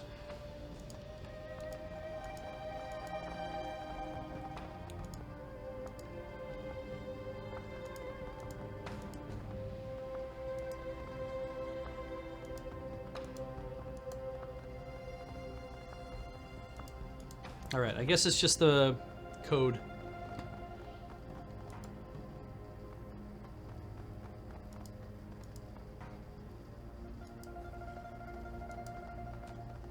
Use a passcode.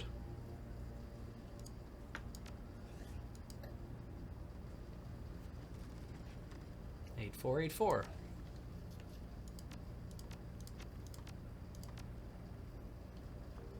System access not granted. Choose action. I think I'll just type in overload the power settings.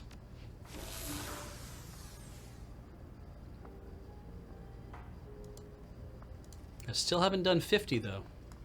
What am I missing?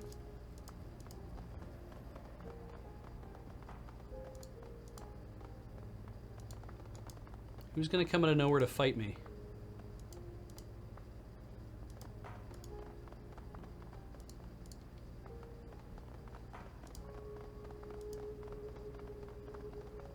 I remember there being something about the water lines.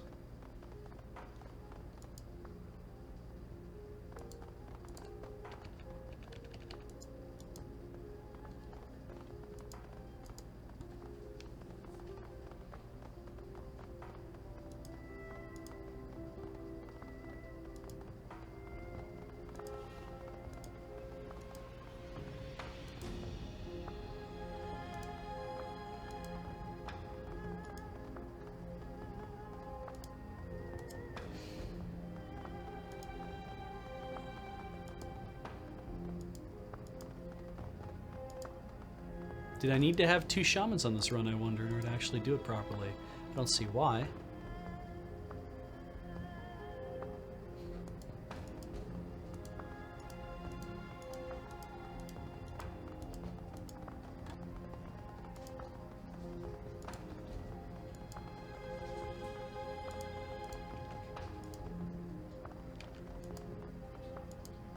Oh, there we go. I have to get real close to it. Looks like we better this place enough. Just like our client wanted, also left to trash the temple statue, then we can leave. The more energy do, the more we get paid. I vote we stay a little longer. I mean, I'm all for that as well. What else am I gonna touch? There's nothing else to interfere with.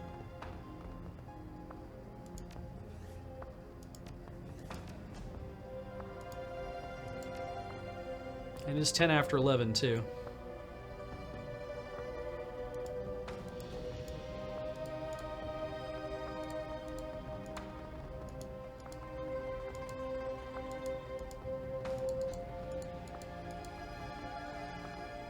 She's becoming more and more turbulent. It's reached a point where this turning energy's physical manifestation visible in the atrium. The disruptions are working. Okay.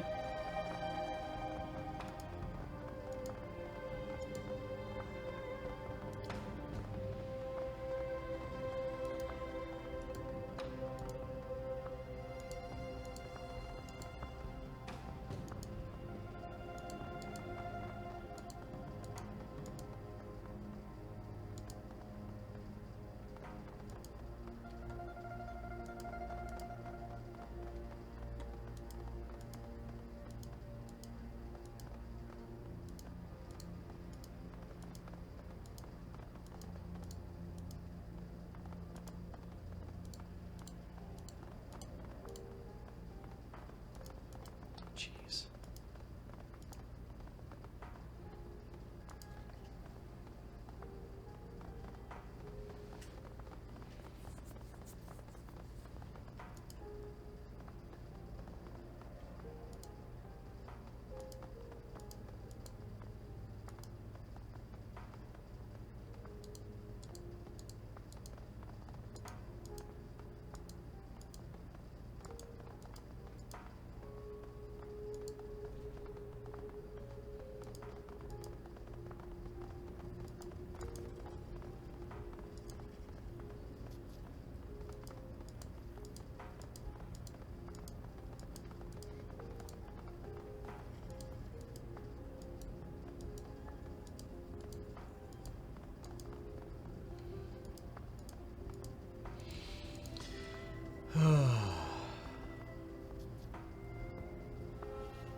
Yeah, maybe I have to stand still more.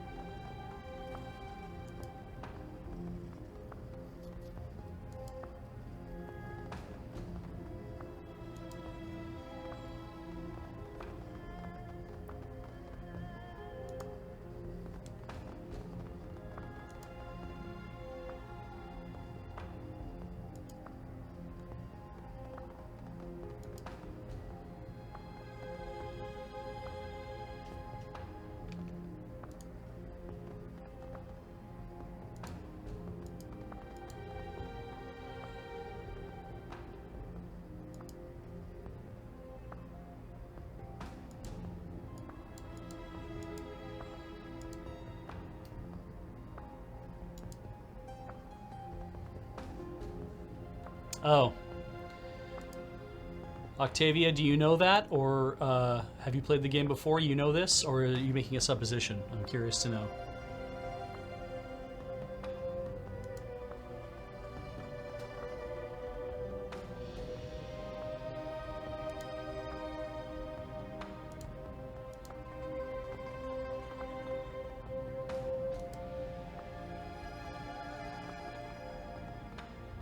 Ah, you've been doing a play-along. That's cool.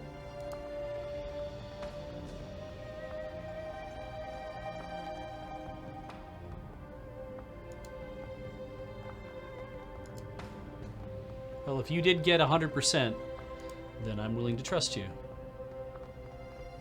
Yeah, others got 50 here, 50 on this. Okay, yeah. My trust was not misplaced. Thank you very much. And so here's the thing. We're going to drop a save. And we're going to return to the main menu because we are done for the evening, because I want to go home. It's rare that we will drop in the middle of a thing, but really, I did like 5 hours of play yesterday, or roughly, and I don't think I can get all the way through this whole thing. So it is 11 o'clock. It is 11:15 here where I am right now. So we're going to break to the main menu, and I'm going to do subs. We're going to listen to that rad music while I do subs. Thank you for the stream, everybody. This has been Play It Forward. I'm Beach. Been playing Shadowrun Hong Kong. You can hear it in the background by Harebrained Schemes. They are having a Steam sale right now, I think. The Steam Summer Sale, I think, is where you will find this for like 75% off, actually, if you want to buy it. I have no idea if any of the other ones are on sale or not, but I'm enjoying Hong Kong so far. Dragonfall was a blast. You can watch the VOD of that on our channels. And yeah, this was brought to you by you, thanks to your support at the Patreon, patreon.com/loadingreadyrun, and also because of the bits and the subs that you give here on twitch.tv, and also because some of you also spend money on our store, store.loadingreadyrun.com, where you can buy our dice bags. We have a couple new dice bags, and playmats and t-shirts and all sorts of cool stuff. And I'm still working on getting more merch together for us, obviously. But let's do the subs for tonight, because a lot of you subbed, and I need to go through that. Let's start with Psycho Student for 20... You know what, let's move the microphone over a hair so you can hear me better. Psycho Student subscribing for 24 months. Welcome back. Office Edge subscribing for 28 months. Hey, my favorite ghoul and my favorite beach. Thank you. Amor Lingway subscribed for 17 months. Shadowrunning with Lur is a great way to spend my evenings. Thank you so much. And thank you all for hanging out in the chat. Those of you who subbed as well. Birds of Paradise subscribed for 31 months. Cetra Lynn subscribed for 37 months. Bratmon subscribed for 43 months. Are you telling me this game is not an endless runner that's hard to see?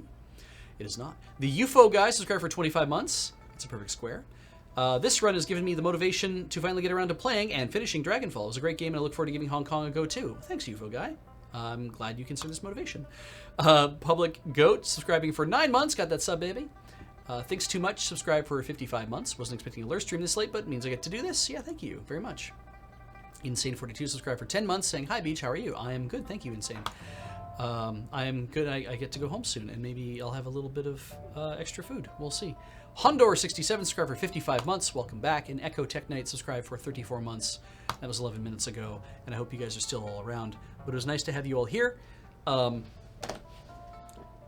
had a good time tonight. It's too bad that I've left in the middle of a mission, and we've got most of the week in front of us. But as I've discovered, a week goes by awfully fast. For me, anyway, faster than I expected it will be. I'm going to take tomorrow off, because I like to have a day off every once in a while, and I hope you guys have a good night. Like, tomorrow is like my Saturday, I guess, or Sunday, or whatever it is. But yeah, you enjoy your time doing the things that you do. I will see you again later. I'm going to go walk outside of this room and collect Heather and go home. If she's done playing what she's playing in Breath of the Wild, we'll find out. Have a good night.